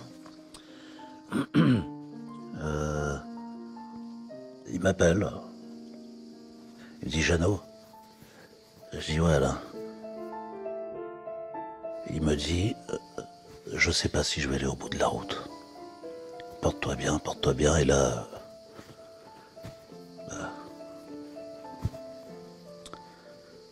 j'ai compris que c'était foutu, quoi. Après, il est rentré à l'hôpital. Et puis, il n'en est pas sorti. Le 14 mars 2009, Alain Bachung décède des suites de son concert, laissant derrière lui un public orphelin et des amis dévastés. J'ai perdu un frangin, quoi. Parce que Alain, c'était plus un frangin qu'un collaborateur, ou c'était mon pote, c'était mon frère, c'était mon coéquipier, c'était mon double. Le public et les gens qui ne connaissaient pas ont perdu un grand artiste, mais moi j'ai perdu mon compagnon de route, quoi. Mon vieux pote. L'enterrement a lieu le 20 mars 2009 à l'église Saint-Germain-des-Prés, où des stars, des proches, des fans se sont rassemblés pour adresser un dernier adieu au chanteur. J'étais triste de savoir que dans cette espèce de boîte, il y avait un mec avec lequel j'ai fait un très très long bout de chemin quand même. On a eu la chance de vivre à la même époque. On a fait des trucs dont tout le monde nous a dit au début qu'ils ne marcheraient jamais. Et c'est vrai, par moments, je regrette qu'il ne soit pas là, quoi, parce que je trouve que les morts ont trop de talent. Bon, ici, j'ai hésité à couper, mais c'était un peu dur pour moi. J'ai beaucoup aimé le passage où son ami lui dit on a fait des trucs qu'on nous a dit qui ne marcheraient jamais, et ça a marché. Et il faut énormément de courage pour arriver à tenir face à l'adversité. Quand la plupart des gens te disent « Non, mais ça ne marchera pas » et que toi, tu continues quand même, crois-moi, c'est... Là, c'est une toute petite partie de la population qui est capable de le faire. Bref, c'est triste. Je trouve que là, bon, voilà, ça finit tristement. On arrive au point de bascule, à la raison de toute cette émission. 1 heure d'émission, moi j'espère que tu es toujours là. En tout cas, si tu es là, je te remercie et je te salue. Tu fais partie des vrais. On va voir si Alain Bachung a laissé un héritage ou pas derrière lui. C'est une question qui commence un peu à me tarauder parce que quand tu retraces un peu l'histoire du gars, il a quand même eu 3 gros pics, on va dire, de réussite dans sa carrière. Les 3 gros pics ont dû engendrer quand même beaucoup d'argent. Le premier pic a dû être entièrement englouti par les soirées, l'alcool, la drogue, etc. Bon, tu connais la chanson. Mais j'ai du mal à croire que les 2 autres pics de vente aient été engloutis et je ne vois pas dans quelle mesure il ne peut pas y avoir d'héritage. Donc je pense que maintenant on va rentrer dans le côté crépage de chignon et sang, très clairement, malgré l'histoire d'une personne formidable et surtout, voilà, on le voit, les personnes qui étaient autour de lui, qui ont travaillé avec lui, avaient largement outrepassé le simple cadre du travail.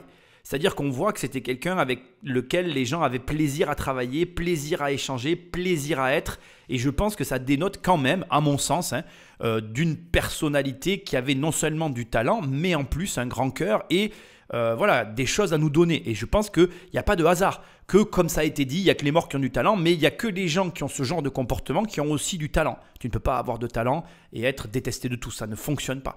Et sans surprise, on retrouve dans son entourage proche l'admiration, la compassion, l'amitié qui avait dépassé les frontières de simplement le cadre professionnel, quoi. Voilà. Je trouve ça beau, je trouve ça triste, je trouve ça dommage.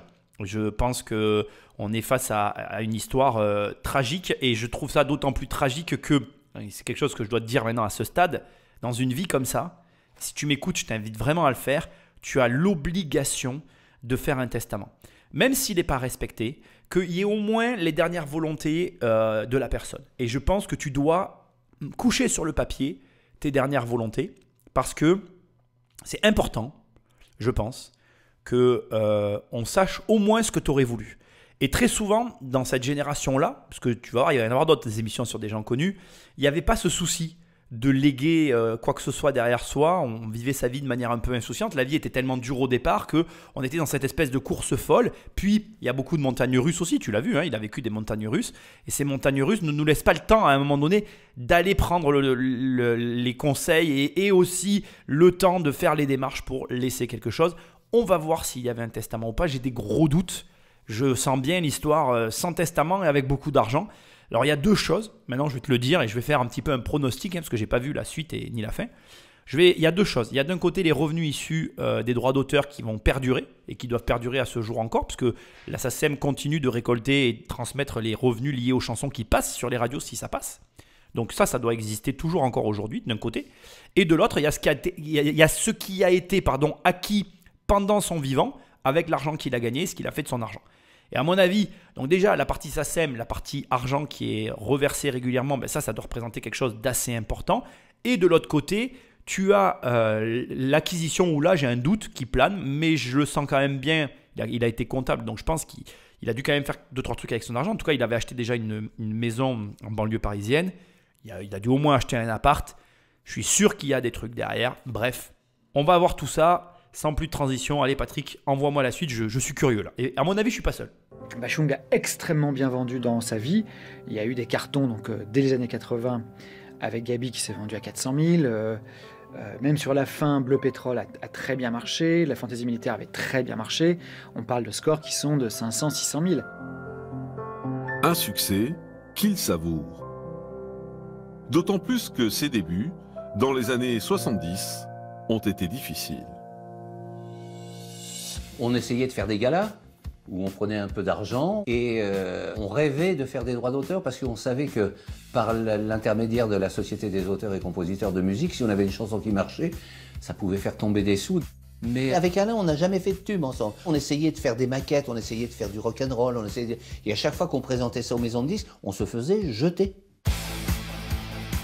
Ce n'est qu'à partir des années 80 et le succès de Gabi que les multiples talents d'Alain Bashung lui rapportent enfin de l'argent.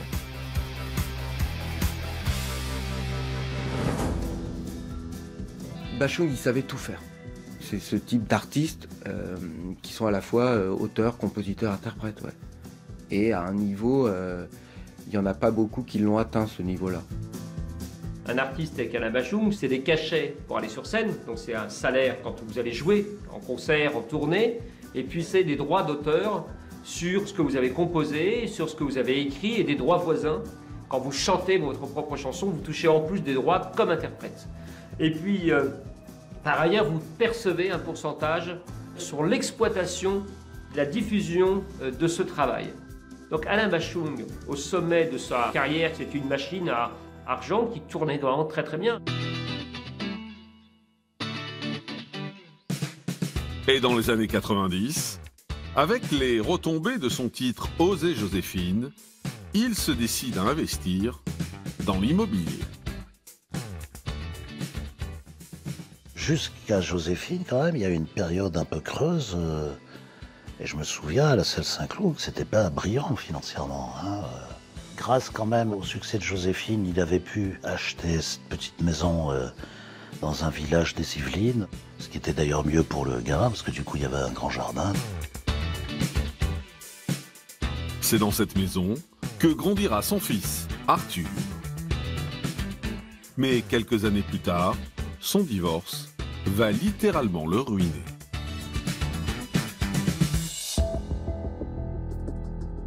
En 96, il divorce avec Chantal et c'est un divorce qui va lui coûter beaucoup. Il va céder la résidence principale à sa femme. Au lieu d'avoir une somme chaque mois, elle va avoir en un seul bloc la maison dans le 78 dans les Yvelines. En plus, il y a les impôts qui lui courent après. Donc c'est une période où, curieusement, en 96, il est quasiment ruiné. C'est pour cette raison qu'il s'installe dans un 2 pièces à Belleville. On parle de quelqu'un qui vient de faire une tournée des Zéniths, après les albums Oser Joséphine, après les tubes Ma Petite Entreprise. Quelqu'un qui a fait une tournée de 100 dates à chaque fois. Et heureusement, Fantaisie militaire, c'est un album qui vend énormément. Et puis après, c'est suivi d'une longue tournée qui marche aussi très très bien. Ah, le divorce, mince les AP! Et oui, donc ça c'est vrai que dans les divorces c'est une possibilité, alors quand il y a de l'argent bien sûr, hein, parce que quand tu n'as pas d'argent il n'y a pas de possibilité, d'avoir soit la somme complète, soit d'avoir la pension, j'allais dire la rente. Je pourrais faire une formation, hein, comment être rentière du jour au lendemain. Non, c'est pas gentil. Excusez-moi mesdames, je sais que vous n'êtes pas nombreuses, mais le peu qu'il y a, je vous remercie d'être là. C'était de l'humour mal placé. Mais tu vois ce que je veux dire. Donc le divorce, c'est vrai que je l'ai complètement zappé cette histoire. Donc le divorce, il n'a pas ruiné. C'est pas vrai ce qui vient d'être dit. D'ailleurs, c'est intéressant. Tu vois la formulation des journalistiques, comme elle n'est pas correcte. En fait, c'était pas du tout un gestionnaire. Là, je suis en train de m'en rendre compte. Là, déjà, en écoutant ce passage, c'est bon, j'ai compris. Parce que regarde, les impôts lui couraient après. C'est pas anodin. Les impôts te courent pas après. Tu les payes ou tu les payes pas. On ne te court pas après parce que, voilà, je veux dire, là, ce qui s'est passé, c'est qu'il a gagné beaucoup d'argent, il a mal géré son argent, et comme il a mal géré son argent, c'est aussi simple que ça, en gros, en définitive, il a plus de thunes pour payer ses impôts, et donc, dans ces cas-là, les impôts lui courent après. Il a dû acheter la baraque avec, dans l'achat de la maison cash qu'il a dû réaliser, une partie de la fiscalité qu'il aurait dû payer. Conséquence, il se retrouve à devoir de l'argent aux impôts. Et l'argent des impôts, étant dans la maison, c'est la gestion qui l'a amené à la situation dans laquelle il se trouve. Ce qui me ramène à ce que je te répète à chaque fois, eh bien, sache que c'est la gestion qui fait la fortune et non pas l'argent que tu encaisses. C'est hyper important que tu l'entendes. C'est ce que tu fais de ton argent qui fera que tu seras riche ou pas, bien plus que l'argent que tu gagnes. Il y a des gens qui ne gagnent pas d'argent et qui finissent avec plus d'argent que ceux qui en ont gagné plus qu'eux pendant toute leur vie. Donc, réalise ça, comprends-le. Mais c'est facile à dire, c'est difficile à faire. Et c'est encore plus dur quand tu gagnes beaucoup d'argent comme ces gens-là. Parce qu'en fait, ça te monte à la tête, parce qu'en fait, tu as l'impression que tu n'as pas besoin de gérer, parce que finalement, il y a tellement de sommes importantes qu'on se dit qu'il n'y a plus de problème.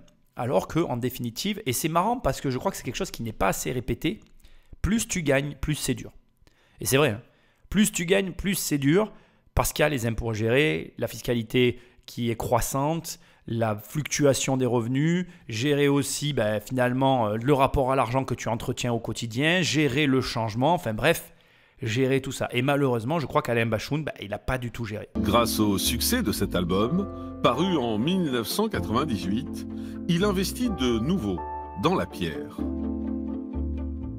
Mais les impôts continuent de lui réclamer des arriérés. Alors, pour solder les comptes, il décide d'utiliser son image. Il va accepter des rôles au cinéma pour faire rentrer un peu d'argent dans les caisses. Il dégage un tel truc que c'est une gueule, quoi. Voilà, le cinéma français manque de gueule et Bashung, c'est une gueule. Il a eu cette opportunité et puis ça a plutôt marché, donc il a fait quelques films, voilà. Il va même vendre les droits de ma petite entreprise pour la publicité d'une bagnole bon marché. Ce qui est complètement opposé à l'imagerie rock'n'roll et à l'élégance d'Alain Bashung. Mes chansons, ça part toujours de quelque chose de vrai. Là, je dois dire que tout est parti de Dédé. Mon plombier, souriant, bosseur. Il a très vite réussi. Le succès, l'argent, les gens qui vous demandent partout. Cette chanson, c'est la sienne. Ma petite entreprise. Grâce à ces nouvelles sources de revenus, Bashung retrouve un certain équilibre financier dans les années 2000. Il s'offre une nouvelle petite maison à Paris. Il s'y installe avec sa nouvelle femme, Chloé Mons, et leur petite fille, Popée. Bashung habitait dans le 18e, derrière Barbès. Il n'habitait pas à Neuilly ou dans le 16e arrondissement. Il n'y avait pas de maison à Saint-Trope, à Miami ou à Los Angeles. Donc j'ai pas l'impression que son train de vie était dispendieux. Il avait des très belles guitares, des très belles Gretsch. Mais quand je dis des très belles guitares, c'est peut-être des guitares à 15 000 €, c'est pas non plus, il n'en avait pas à 150. Hein. Je trouve que c'est très intéressant pour plusieurs points d'ailleurs. Le premier est essentiel, c'est la nécessité finalement qu'il a eu à aller chercher du revenu parce qu'il y avait une dette derrière. Enfin, c'était pas une dette, c'était un arriéré fiscal lié à sa mauvaise gestion, à son divorce. Enfin bref, on peut lier à tout ce qu'on a envie. Mais malgré tout, cette capacité à rebondir et à faire des choses qui n'étaient pas très conventionnelles, comme vendre cette musique pour une publicité, c'était une excellente idée de sa part. Franchement, bravo à lui. Et ce qui est encore plus intéressant, c'est de voir qu'il a cette capacité à démultiplier ses sources de revenus, le cinéma, la publicité, la cession de ses droits d'auteur, donc aussi pour la pub. Bref, il est allé chercher de l'argent parce qu'il était en manque d'argent. Il y avait un problème, il a trouvé une solution, c'est aussi simple que ça. Et très souvent, toi qui m'écoutes, tu es dans la même position que lui. Très souvent, la plupart des personnes que je peux voir, entendre, avec lesquelles je peux discuter, enfin bref, peu importe d'ailleurs les différences des personnes avec lesquelles j'ai des échanges, les solutions, vous les avez déjà. Tu as déjà la capacité à aller chercher de nouveaux revenus, tu as déjà la capacité à démultiplier ce que tu fais au quotidien, tu as déjà en toi les ressources que tu ne soupçonnes pas pour aller chercher peut-être l'argent qui te manque pour le voyage que tu rêves de faire, le projet que tu rêves de poser. Bref, tu as beaucoup plus de capacités que tu ne l'imagines. Et comme je l'ai dit au début de l'émission, encore une fois, c'est face à l'adversité, face aux problématiques, face à une situation qui t'accule dans un angle que tu vas aller puiser dans ces ressources. Alors bien sûr, je ne suis pas en train de te dire de te mettre en difficulté. Je suis simplement en train de te demander de faire un petit effort et d'essayer indépendamment des problèmes, parce que le mieux c'est quand même d'aller puiser dans ces ressources sans avoir de problème, d'aller chercher effectivement ce que tu peux déjà faire. Tu vois, ça paraît fou, mais je pense que tout le monde devrait faire ce travail d'introspection. Tu peux te poser, par exemple là, tu écoutes cette émission, tu te dis bon allez, je vais essayer d'écouter ce podcast et de ne pas faire que l'écouter, d'être proactif. Il me dit de le faire, je vais le faire. Tu te poses ce soir et tu regardes vraisemblablement dans ta vie ce que tu as et dans ces choses que tu as dans ta vie, lesquelles pourraient être monétisées, pourraient déboucher sur un paiement ou un service vendu ou j'en sais rien moi, une capacité qui va être de faire rentrer de l'argent au travers de ce hobby. Et franchement, c'est valable pour tout. T'aimes jouer aux jeux vidéo. Aujourd'hui, je crois qu'il y a plein de gens qui se font payer pour jouer aux jeux vidéo. Tu aimes faire du dessin. Je crois qu'aujourd'hui, il y a suffisamment de plateformes pour vendre des dessins en ligne. Tu vois, je pense qu'il n'y a plus de limites avec ce que nous propose Internet comme solution et que les seules limites qui nous restreignent dans notre champ d'action, c'est nous-mêmes en fait. Donc, pose-toi, fais comme Alain Bachung, regarde ce que tu fais et regarde ce que tu pourrais faire dans ce que tu fais déjà qui pourrait rajouter du beurre dans tes épinards. Et je te le redis, je le répète, on est tous dans la même situation qu'Alain Bachung. Juste une petite parenthèse maintenant sur ce qui vient d'être dit, c'est aussi pour ça que j'ai arrêté l'émission. Tu as vu, je trouve que c'est assez drôle parce que dans chaque domaine, il y a des produits à des prix stratosphériques. Je savais que les guitares pouvaient monter à 15, 20, 30 000 euros. Je ne savais pas qu'il y avait des guitares qui coûtaient 150 000 euros. Là, à l'air de rien, à l'angle de ce reportage, il y a un guitariste qui vient de te lâcher. Il n'avait pas de guitare à 150 000 euros. Ah ben oui, moi non plus. Mais tu vois, ça te montre que dans tous les domaines d'activité, il existe des tarifs hyper élevés dont on n'a pas conscience. Nous, le commun des mortels, moi je ne suis pas guitariste.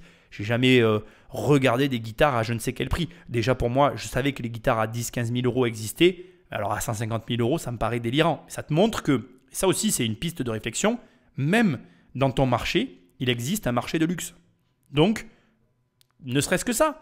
Pourquoi tu ne regarderais pas comment évoluer dans ton marché et pas au niveau de ton entreprise, mais au niveau de tes capacités, comment acquérir des capacités pour changer tout simplement de degré d'activité. C'est-à-dire au lieu de vendre, je ne sais pas si tu es commercial, je prends l'exemple de commercial, c'est celui qui me vient, mais tu es commercial dans un domaine d'activité, comment faire pour être commercial dans le même domaine d'activité mais dans le luxe?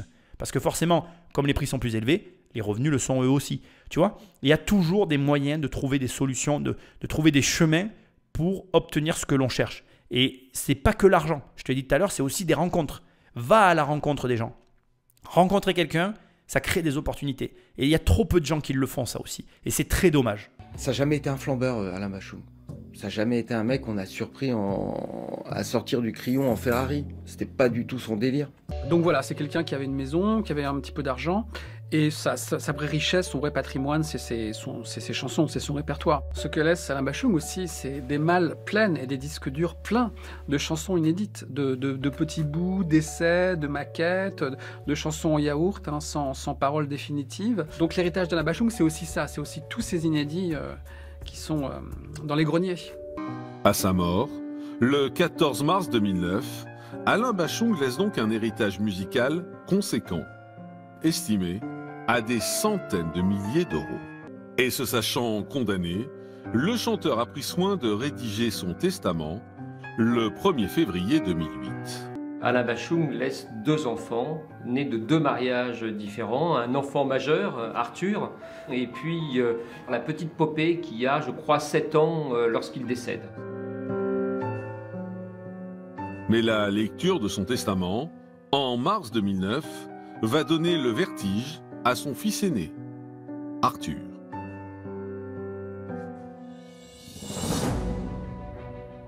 Alain Bachung et sa dernière femme ont saisi une option possible dans un testament, c'est-à-dire que Arthur Bachung hérite bien de 33% des biens de son père, des droits d'auteur de son père, de tout, mais en nue propriété. Cette notion juridique permet ainsi à Chloé Mons d'occuper la maison d'Alain Bachung, mais aussi de bénéficier des retombées de son œuvre artistique, et ce, jusqu'à sa mort. J'ai eu tout faux sur ce podcast. Ah, je ne l'ai pas vu venir. Le mec là, Alain Bachung, sous ses airs de je comprends rien, il a bien brouillé. En fait, le truc a été bien monté aussi, mais j'ai pas vu venir le testament, j'ai pas vu venir le démembrement des droits d'auteur. Je savais même pas, alors je suis transparent avec toi, je savais même pas que ça s'appliquait à des droits d'auteur. C'est très intelligent. Du coup, je vais pouvoir te l'expliquer avec de l'immobilier. C'est la même chose en fait. En gros, en immobilier, on peut faire ça. Donc, démembrer un bien, tu as l'usufruit d'un côté, la nue propriété de l'autre. En immobilier, toujours, on va rester sur l'immobilier. Tu as une maison, tu donnes la nue propriété à quelqu'un et l'autre personne prend l'usufruit. L'usufruit, c'est le fruit. Donc, ça veut dire que, alors déjà, notion juridique, usus, fructus et abusus. C'est ce que tu détiens lorsque tu vas acheter un bien. Okay, quand tu achètes un bien immobilier, tu as le droit de usus, l'user, fructus, donc en tirer le fruit si tu le loues, abusus, en abuser, c'est ce que ça porte comme nom, tu vois. Donc en gros, tu veux tout péter dans ta baraque, tu peux tout péter, c'est chez toi. Donc, voilà. En gros, ça, c'est le droit tel qu'il est. Et tu peux démembrer ce droit. Donc tu peux d'un côté donner l'usufruit à quelqu'un et de l'autre côté, donner la nue propriété. Et tu peux même pousser le vice un petit peu plus loin en ayant comme ça 3 personnes répertoriées sur une même feuille d'impôt, en ayant un usufruitier, en ayant d'un côté un usufruitier, un nu propriétaire et en ayant le légamentaire qui continue d'apparaître sur les papiers. Bref, on ne va pas parler de tout ça, ça complique encore les choses. On va rester simple dans le démembrement. Donc, dans le démembrement, en gros, tu as l'usufruitier qui va lui percevoir les fruits. Donc, dans le cadre de Alain Bachung, c'est les droits d'auteur. Dans le cadre d'un appartement, c'est les loyers. Ça veut dire qu'en gros, si demain, Alain Bachung avait légué un appartement à sa femme, dernière survivante, elle récupérait finalement l'appartement et les loyers. Elle n'est pas propriétaire des murs. Attention, avoir l'usufruit de quelque chose, ça ne veut pas dire que tu en as la propriété.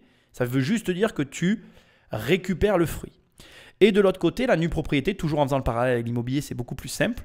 En fait, le nu propriétaire, il a l'obligation d'entretien et il jouit de la déduction fiscale. Donc, je m'explique clairement.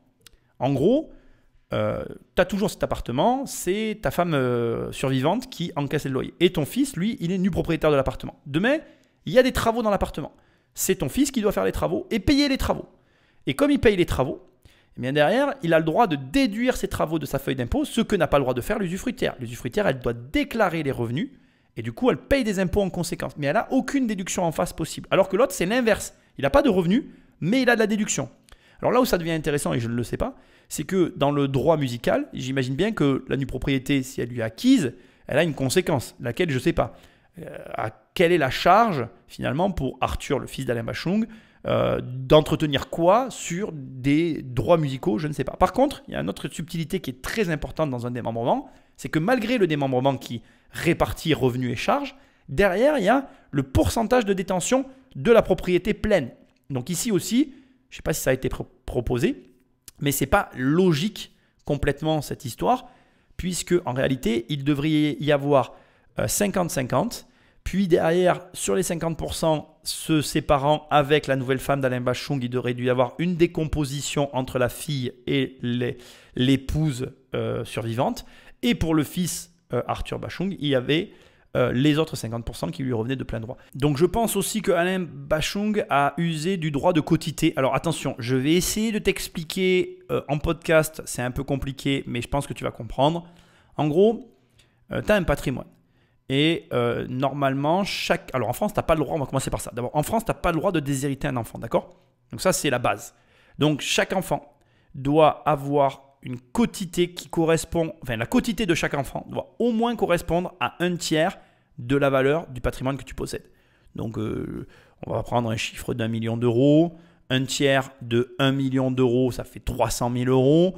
Donc chacun de tes deux enfants doit avoir au moins 300 000 euros. Et dans ces cas-là, il te reste 1/3 de disponible. Et toujours en droit français, tu as le droit de favoriser l'un de tes deux enfants à hauteur d'1/3 restant, dans la mesure où chacun des enfants a bien 1/3 de la valeur du patrimoine. C'est très important que tu comprennes. Et si tu as des doutes, fais-toi tout expliquer par un notaire, ce sera plus simple. Bref, c'est possible.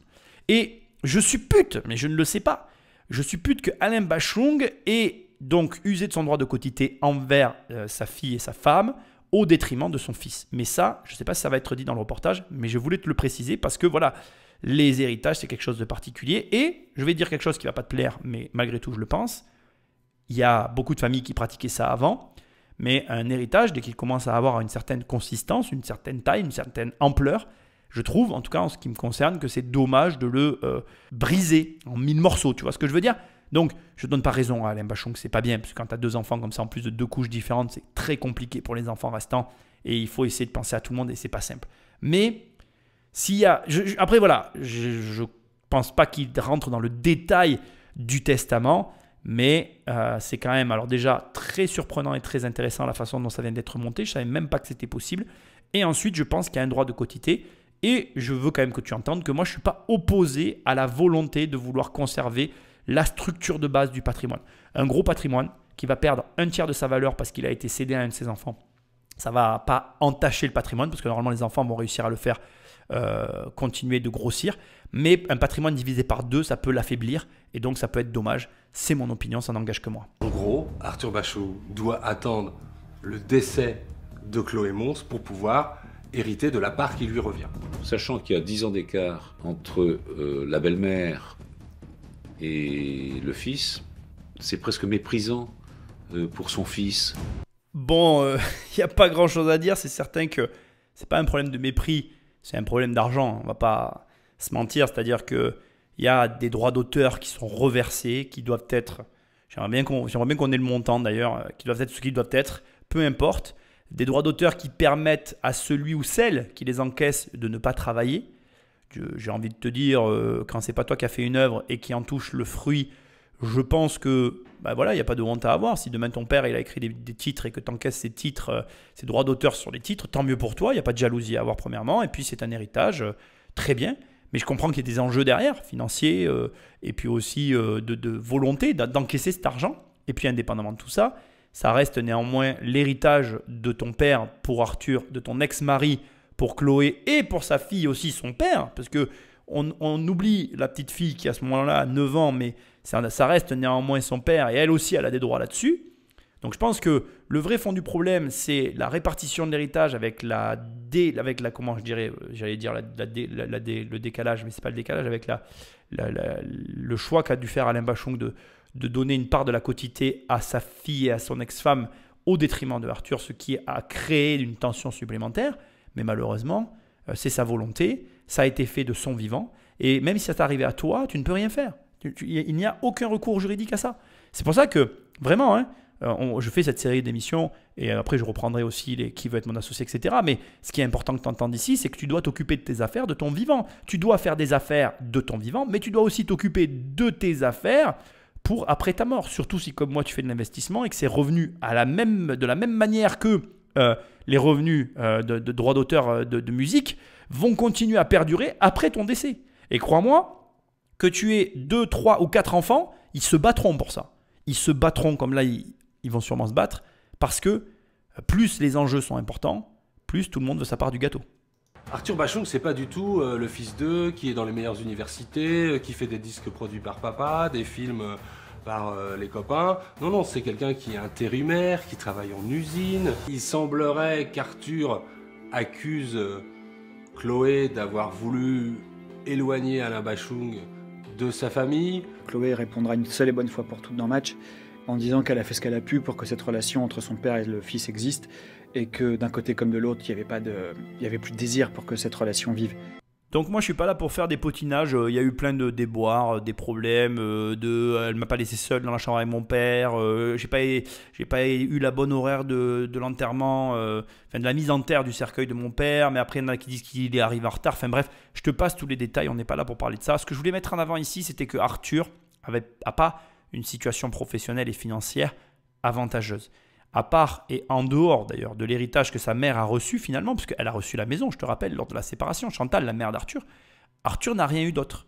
Et ici, on a d'un côté donc la nouvelle femme, récemment veuve, qui elle récupère les droits d'auteur et tous les souvenirs, elle a accès à tout dans la maison, il y a toutes les affaires d'Alain Bachung. Donc elle a accès à tout. On a l'ancienne épouse, Chantal, l'ex-épouse, qui, elle, a récupéré la maison, puis a vécu sa séparation, puis a vécu sa vie. Et puis finalement, le grand esselé et le grand perdant de l'histoire, c'est Arthur. Alors, parmi les propos qui sont supprimés ici et qui sont assez clairs pour moi, c'est la non-relation qu'il y a entre le père et le fils, qui est liée à tout un tas d'éléments mais pour lesquels je ne vais pas développer quoi que ce soit. Par contre, ce qui est important, et je pense qu'il faut le noter, c'est que qui que tu sois, si tu as comme ça un enfant d'une autre couche, tu dois y penser en fait. Même si aujourd'hui, pour diverses raisons, il n'est plus dans ta vie, parce que c'est souvent ça en fait. Quand on se sépare, de toute façon, et ça va dans les deux sens d'ailleurs, même pour Alain Bachung qui ne voyait plus son fils non plus. C'est-à-dire que si c'était Alain Bachung qui avait survécu à son fils, j'aurais le même discours pour le père. C'est-à-dire que le proverbe qui consiste à dire loin des yeux, loin du cœur est réel. Moins tu vois quelqu'un, moins tu penses à lui, et moins tu réalises que cette personne-là va se retrouver esselée et va peut-être réagir pas du tout de la façon dont tu l'imaginais face au choix que tu aurais pu faire. Alain Bachung qui a fait un testament, bon, je suis très surpris, ça c'est une chose, mais le fait est que, indépendamment du testament, je ne pense pas qu'il ait pu anticiper ni même imaginer les réactions de Arthur face à ses choix. Choix qu'il a fait lui par rapport à une situation qui était « je ne vois plus mon fils ». Mais indépendamment de tout ça, tu ne m'enlèveras pas de la bouche et de l'idée qu'il y a la relation, les objets, les souvenirs, mais il y a aussi l'argent. Il y a aussi une situation difficile pour ce garçon et quelque part un patrimoine qui est ce qu'il est, auquel il n'a pas accès pleinement. Et malheureusement, c'est très compliqué à gérer et il faut faire avec ces situations-là. Le tumulte dans lequel Arthur Bachung est plongé dure 2 ans.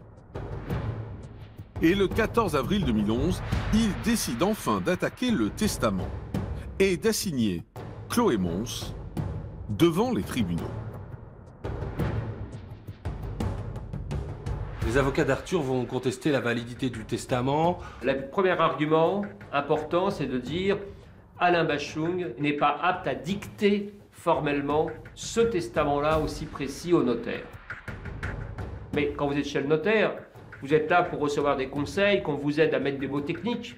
Il va chez un notaire justement pour rédiger un testament qui sera enregistré de façon officielle et qui ne va pas être contestable. Donc le premier argument soulevé par Arthur Bachung, il est balayé par le tribunal de grande instance.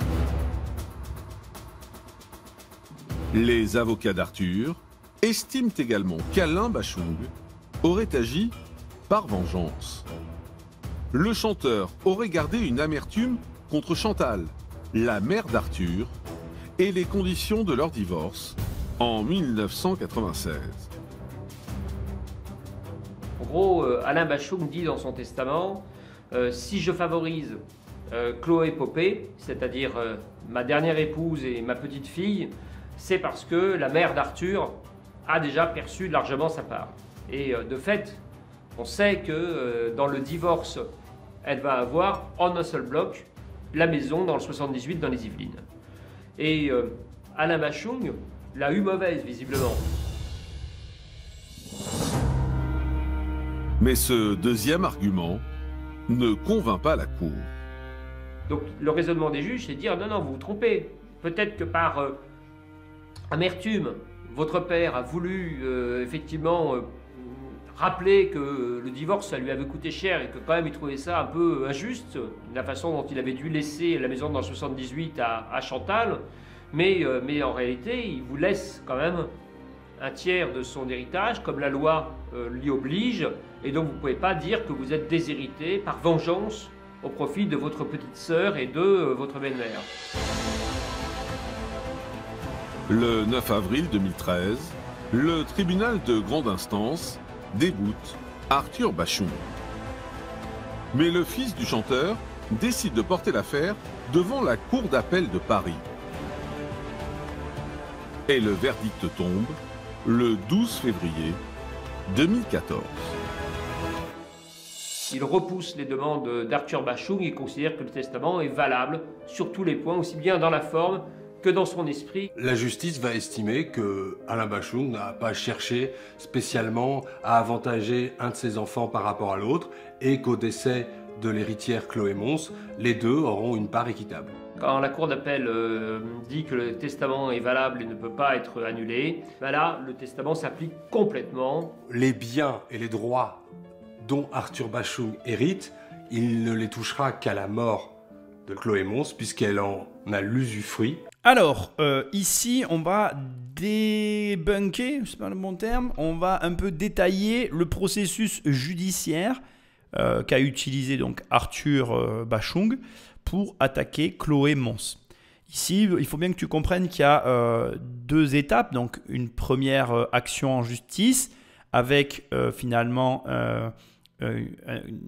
Arthur qui accuse sa belle-mère et son défunt père d'avoir favorisé une branche de la famille plutôt qu'une autre. Au terme de cette première action judiciaire, sur laquelle ça vient d'être décrit, donc les avocats ont joué sur différents arguments, la demande d'Arthur a été déboutée. Donc en gros, il a perdu la première instance au niveau du tribunal. À partir de là, il a fait appel. Il est allé en appel, d'ailleurs, oui, en deuxième instance de justice. Et au terme de quoi, la demande a encore été déboutée. Et à partir de là, il aurait pu, s'il avait voulu, aller en cassation et continuer comme ça sur un long procès.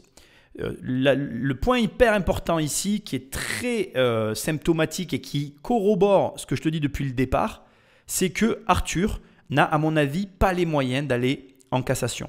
La cassation, ça coûte très cher. C'est un ticket de 10 000 € par personne. Toi et la partie de la défense. Je pense que Chloé Mons, avec l'héritage, avait les moyens d'aller en cassation, ce qui n'était pas le cas d'Arthur Mons. Je pense que Arthur Mons aurait pu pousser jusqu'à la cassation. Est-ce qu'il aurait eu intérêt? Ça, on ne le saura jamais puisqu'il n'y est pas allé. Il faut que tu comprennes que, malheureusement, en France, c'est souvent en cassation que tu vas... Enfin, c'est souvent en cassation. Non, c'est pas vrai, mais on va dire que quand les deux parties ont les moyens, c'est en cassation que ça va se jouer. Mais souvent, d'ailleurs, c'est pour ça que je dis que les procès en France, c'est une question d'argent. Souvent, quand il y a un des deux parties qui a de l'argent, tu as tout intérêt à pousser jusqu'à la cassation parce que c'est là où finalement tu vas mettre à genoux la partie adverse. Parce que, voilà, ne nous mentons pas, un procès, ça coûte cher, c'est long, c'est pas forcément, c'est pas immédiatement que ça paye. Et en attendant, celui qui doit supporter le poids de l'erreur ou du coup, ou bref, de la situation, eh bien lui, il continue à la subir. Donc c'est-à-dire que là, Arthur, en attendant, il a dû avancer les frais de tribunaux, il a dû demander aussi dans sa demande, dans son accusation, il a dû demander les remboursements des différents frais inhérents à la procédure, mais pour lui, c'est une perte sèche. Il n'a aucun remboursement, aucune possibilité de revenir en arrière. Et, comme si cela ne suffisait pas, il reste néanmoins dans la même situation que dans celle qu'il était avant d'entamer le procès finalement. Je veux dire, regarde là, c'est un très bon exemple. Il fait tout ça parce qu'il veut avoir des droits sur un héritage. Il n'a toujours pas accès, même pendant le procès, à quoi que ce soit de l'héritage qui l'intéresse. Donc ça te montre que, vraiment j'insiste, et je le dirai jamais assez, avant que tu entames un procès, tu as vraiment intérêt, alors déjà à avoir les moyens, je pense que c'est le premier point, mais le principal, c'est à te demander jusqu'où tu es prêt à aller. Et moi, en tout cas, c'est ma philosophie, elle est discutable, mais il faut que tu puisses aller jusqu'au bout. Voilà, il faut vraiment que d'abord tu sois stratégique, bien entouré d'un bon avocat et voilà, d'une bonne stratégie, mais aussi que toi tu sois prêt à aller jusqu'au bout, parce que malheureusement, si tu n'es pas prêt à aller jusqu'au bout, tu vas avoir, comment dirais-je, un problème, n'est-ce pas? Donc ça, c'est le premier point. Le deuxième point, c'est aussi quand même un élément à ne pas prendre à la légère, c'est que la situation dans laquelle tu te trouves est supportable pour toi.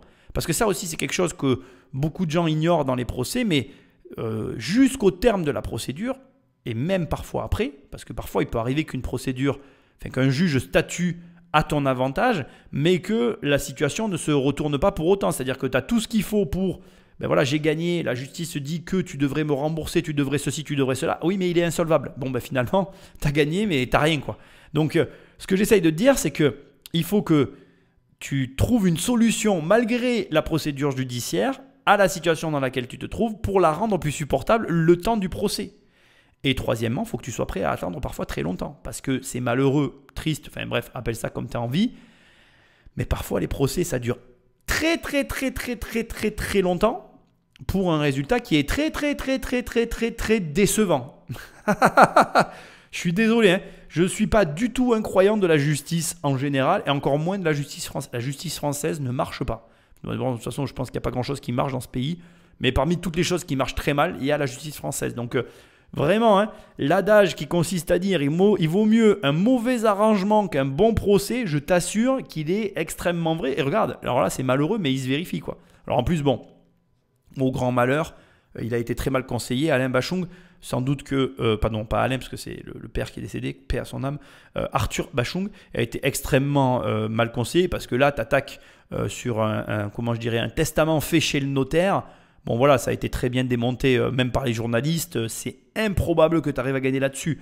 Moi, ce que je peux te donner comme conseil juridique, hein, j'ai eu des procès dans ma vie, je ne dis pas que je m'y connais, mais j'ai un petit peu de discernement sur les procès. Quand tu vas au tribunal, assure-toi, que dans les parties engagées, que ce soit toi ou la partie adverse, il y ait, comment je vais dire ça, des parties qui soient financées et finançables. C'est-à-dire que tu dois attaquer des sociétés ou des personnes qui ont les moyens. Premièrement. Deuxièmement, tu dois valider, indépendamment de l'avocat, ça c'est un peu plus compliqué, mais bon, à toi de le faire, le processus dans lequel tu t'engages. Là, par exemple, moi, tu m'aurais dit, on attaque sur un testament fait chez un notaire. Mon avocat, il me dit ça, je lui dis, écoute, je m'excuse, mais soit tu m'amènes d'autres éléments pour attaquer, soit moi, j'y vais pas. Le principe de faire un testament chez un notaire, c'est justement qu'il n'est pas possible d'être remis en cause. Donc, je ne comprends pas. Peut-être que les avocats se sont dit, bon, on va lui prendre du pognon, petit jeune, ça va être cool, tu vois. Il y a de l'argent à prendre, on va prendre. Donc, il faut faire aussi très attention. Voilà, je ne vous critique pas si vous êtes avocat, les avocats ne sont pas tous les mêmes, mais comprends, ce que j'essaye de te dire maladroitement, c'est que, qu'on le veuille ou non, comme dans tout d'ailleurs, il y a ce qu'on appelle une machine judiciaire. C'est quoi? C'est-à-dire que c'est un système financier sur lequel se rétribuent les différents protagonistes, en l'occurrence les avocats. Et c'est un système qui tourne d'une certaine manière. Les avocats ont intérêt à ce que tu alimentes la machine financière, j'allais dire, pardon, la machine juridique, parce qu'eux, ils sont payés pendant que tu es dans la machine, en fait. Alors bien sûr, après attention, il y a différents procès, différents enjeux, ce que je dis ne marche pas à tous les coups, mais je pense que tu comprends le message que j'essaye de te faire passer, et j'essaye donc de t'alerter sur le fait que tu dois être vigilant à ça, à ne pas t'engager sur n'importe quoi, dans n'importe quelle considération, et à t'imaginer que tu vas gagner je ne sais quelle somme, parce que là aussi, crois-moi, ce n'est pas aussi simple que ça. L'idéal, quand tu vas en procès, je te donnais aussi cette astuce qui est quand même pas mal, c'est soit que tu aies une jurisprudence qui corrobore le processus que tu es en train de faire, encore qu'aujourd'hui, je te le dis, ça a quand même pas mal changé le droit, même les jurisprudences, bon, ça reste toujours quand même quelque chose qui fait foi, mais voilà, voilà, faut vraiment bien s'assurer qu'on est dans le cadre. Alors une jurisprudence, c'est quoi? C'est que en gros, c'est un procès qui correspond au tien et qui se termine comme toi tu voudrais que ça se finisse pour toi. C'est-à-dire que tu retrouves les mêmes ingrédients et le résultat que tu convoites. Si déjà tu as ça, bon, tu as une trame sur laquelle tu peux te baser. Mais tu as vu, j'ai mis des guillemets parce que je te le dis, même le droit français a évolué à ce niveau-là et on n'est plus certain qu'on arrive à obtenir les mêmes résultats qu'avant par rapport aux jurisprudences. Donc ça, c'est un premier point. Deuxième point, que le point sur lequel tu t'engages, ce soit une faute reconnue juridiquement sur laquelle tu t'appuies et avec laquelle tu vas pouvoir aller chercher du recours. Donc en gros, moi je sais pas, qu'est-ce que je pourrais te dire? J'ai même pas d'exemple qui vienne, un truc empirique, tu vois. Mec, il a grillé un stop, bon, encore que... bref, Voilà, il y a une faute et on sait que si le cadre juridique dans lequel tu évolues ne remplit pas les conditions juridiques, eh bien, la faute, elle est avérée, elle est prouvable et prouvée. Et donc, tu demandes l'annulation avec le remboursement assorti d'intérêts. Enfin, tu vois, un truc hyper bateau, classique, bien encadré. Et là, il n'y a pas de problème, tu peux y aller les yeux fermés.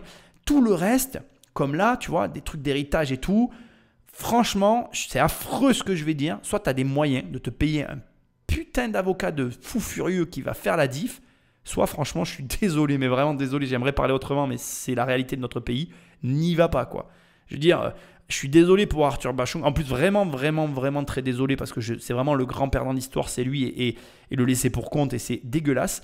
Mais pour le coup, ce que moi je vais dire, c'est que malheureusement, il a été habitué à vivre sans cet héritage et sans ce niveau financier. Ben voilà, continue ta vie et puis essaye de t'élever financièrement au lieu de compter sur un héritage. Et là, pour le coup, l'adage que j'adore répéter tout le temps et qui est d'une réalité très dure, celui qui attend les chaussures d'un mort risque de marcher longtemps pieds nus. Pourtant, au terme de cette bataille judiciaire, Chloé Mons aurait choisi de céder des sommes d'argent à Arthur. Entre Chloé et Arthur, il y a eu des arrangements de trouver. Et donc, ils ne se parleront plus jamais. Chloé fait ce qu'elle veut et Arthur vit sa vie. Popé ne connaît pas Arthur, où ils sont à peine croisés. Mais Arthur n'aurait eu aucun souvenir de son père. Ce qui est difficile et qu'on retrouve malheureusement dans de nombreuses affaires d'héritage familial chez les rockstars et chez les people, c'est que Arthur n'aurait pas eu le droit d'accéder à certains souvenirs personnels, les cassettes de musique qu'il a enregistrées avec son père, une guitare que son père lui aurait promis. La guerre des clans a fait une grosse victime qui s'appelle Arthur et qui se retrouve coincé, éloigné des souvenirs d'un père qui a une grande période de sa vie, il a beaucoup aimé. Conformément à ses dernières volontés, c'est bien l'épouse du chanteur, Chloé Mons, qui gère aujourd'hui l'œuvre et l'image d'Alain Bachung. J'ai mis du vent sous mon chapeau. C'est une responsabilité qui lui plaît, parce que gérer l'héritage de Bachung, c'est le faire revivre un petit peu à chaque fois. Et en 2018, après un premier album posthume, elle organise la sortie d'En Amont, qui regroupe certains des derniers enregistrements du chanteur. Le disque En Amont, en fait, c'était des titres qui avaient été mis de côté à l'époque de Bleu Pétrole, mais qui étaient finis, ou quasiment finis. Et Chloé Mons, elle pensait que ça pouvait intéresser le public d'Alain Bachung, et elle n'a pas eu tort parce que le disque s'est très bien vendu, il a été disque d'or. Et j'ai failli tomber de haut. Elle a monté un tribute au Grand Rex qui était formidable.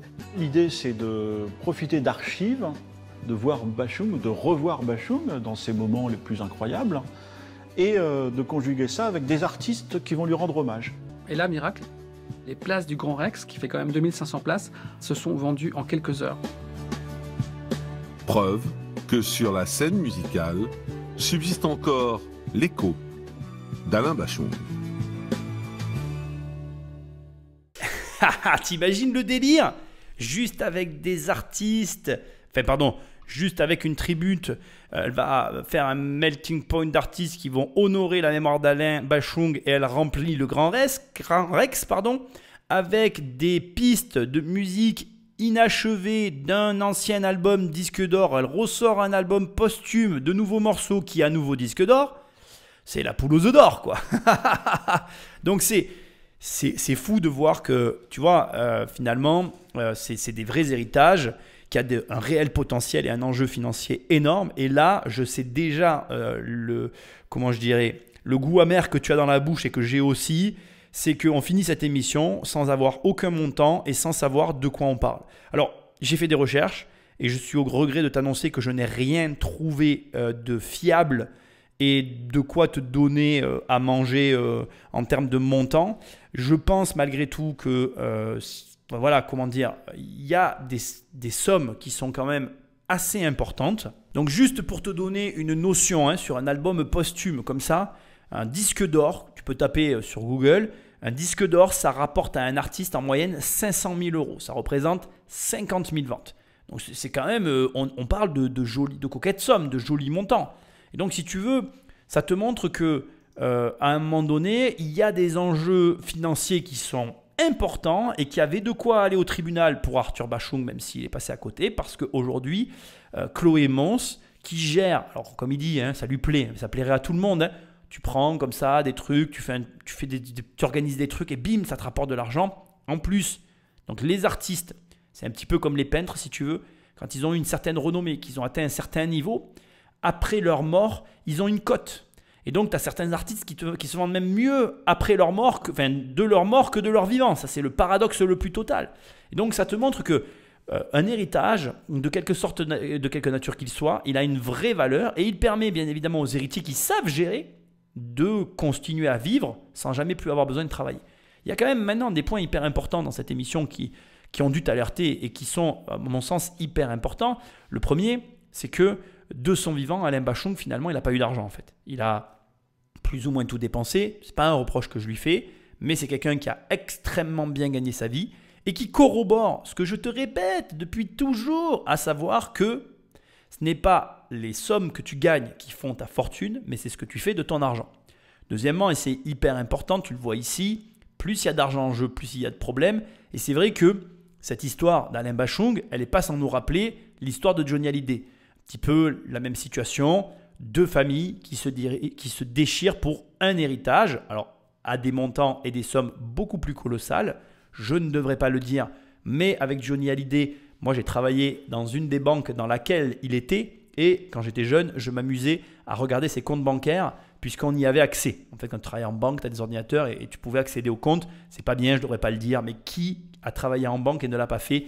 Taper une célébrité pour voir s'il n'y avait pas son nom qui apparaissait. En plus, à l'époque, j'étais jeune. J'ai travaillé en banque dans les années 2000, je dirais une bêtise, mais bref, début des années 2000.